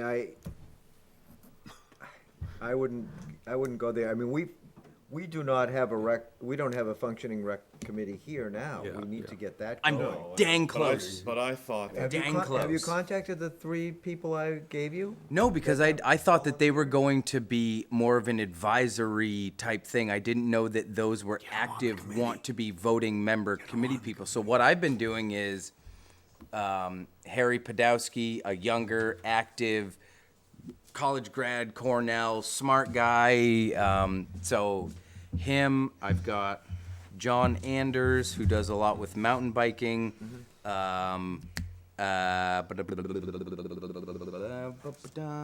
Trevor Mills at the snow sport spine. He's a physical therapist who also apparently runs the trails like their marathons. Both Trevor and John said very much interested. I know they've got a lot of professional experience in it, but that professional experience lends itself to them being on a lot of other committees and groups, and so they just didn't know if they had the time for it. Please. But you have both the Aldermere Farms said they can supply somebody. The hospital said that they would love to have a representative from the hospital on the committee, and also Midcoast Rec. No, and I apologize. I somehow was viewing those 3 ones as like business members that want to see it do well, but not be. I was looking for voting specific people. I will capitalize on that and jump right on it. I was waiting until I had a fully formed little committee and then a date that we were going to meet, and then reach out to them and say, please have a representative from your organization. Because one of the things the board had talked about was, is it a requirement that somebody for an advisory board like that they be a resident, or could it be somebody that's a non-resident? And maybe they could find resident members, But if nothing else, they represent businesses gonna or say. entities that are in Yeah. We town. talked about that previously with, Then I will jump on those Aldermere. 3 more. I was cloudy on that and was really just trying to get people. Like I said, I talked to the Jones boy. He would like to submit his resignation. I had sent out an email to Hutch, and then the other lady whose name I can't remember.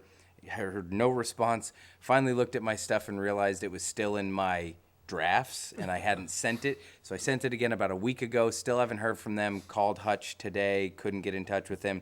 And I've got, and in my email, I'm laying it out to them. We would love to have you be involved.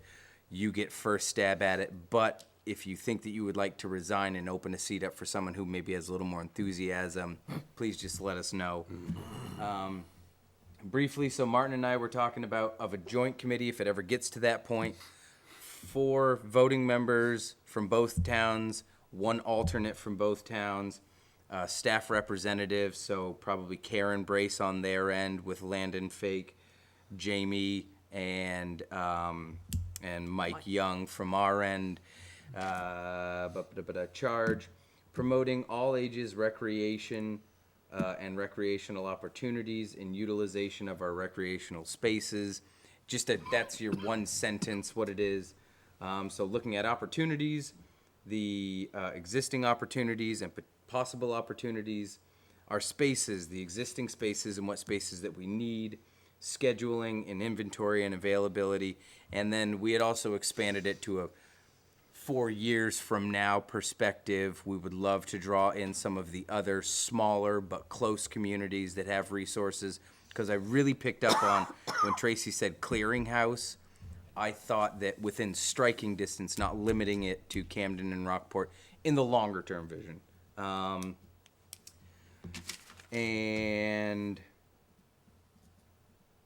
Also thinking about reaching out to John Duke to potentially be a committee member as well, just see. I'm reaching out to a lot of people just to hopefully get a quorum.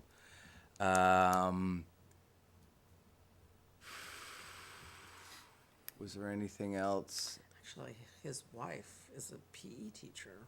Oh, great. Joe. Joe is. Yeah. Yeah, so I just need to reach out to them, trying to It'd get probably it. be easier or better for her, given Yes, John being yeah. an administrator out in Hope. Even Out in though Hope. she's a teacher, so that means during the day she can't meet. She's got kids, so Yeah. timing would be tough. But I'm 99% sure she's a PE teacher. Cool. And so I feel that I know what my charge is for my town, which is stand up a committee, have them work on some bylaws, have them actually meet, and then we see what Camden does. If Camden is able to split up their Parks and Rec into 2 separate committees, and there is an appetite for merging them, we'll cross that bridge when we get there. But I know what my charge is. Trying, stinking trying. Yells off. And that's that. This will probably be one of the items for discussion at our joint meeting. We are next. I almost wonder if Rick needs to talk to Pat about it a little bit at that level and Well, see, and see I had what the also told understanding is Martin- there. I'm gonna try my darndest to be at their meeting tomorrow, to open myself up to any questions that they as a board may have, and I will try to represent you all to the best of my abilities. Okay. Anything further? Chocolate? I don't have anything further on that, but I have a couple random other questions. First random other question, can we make sure we get all of the applications or letters of introduction for tomorrow? That would be good. And I would presume what's in the sealed envelope is for after the, Yes. okay.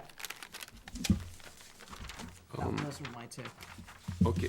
Rick, all those emails that you sent out today, scheduling, I don't know if those are were those helpful, sent to because everybody I or know just to they're not me? really- They were sent to everybody. I don't know if I, Say, I got a whole bunch of Okay. aren't sentences. Yeah.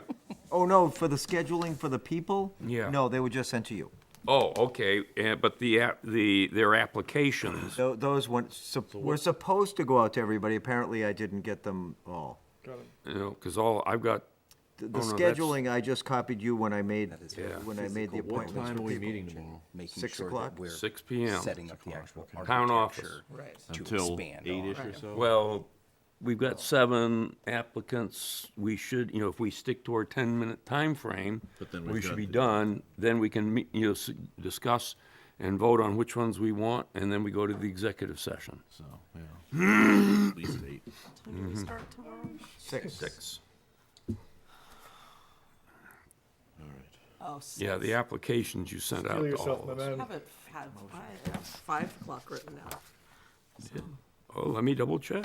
I have 5 o'clock written down, but I I think could we be might have wrong. originally had that, but I don't know what the people came in with times for 6. interviews. We said Is it 6, yeah. Okay. Yep. Move to adjourn. Second. Second. All in favor?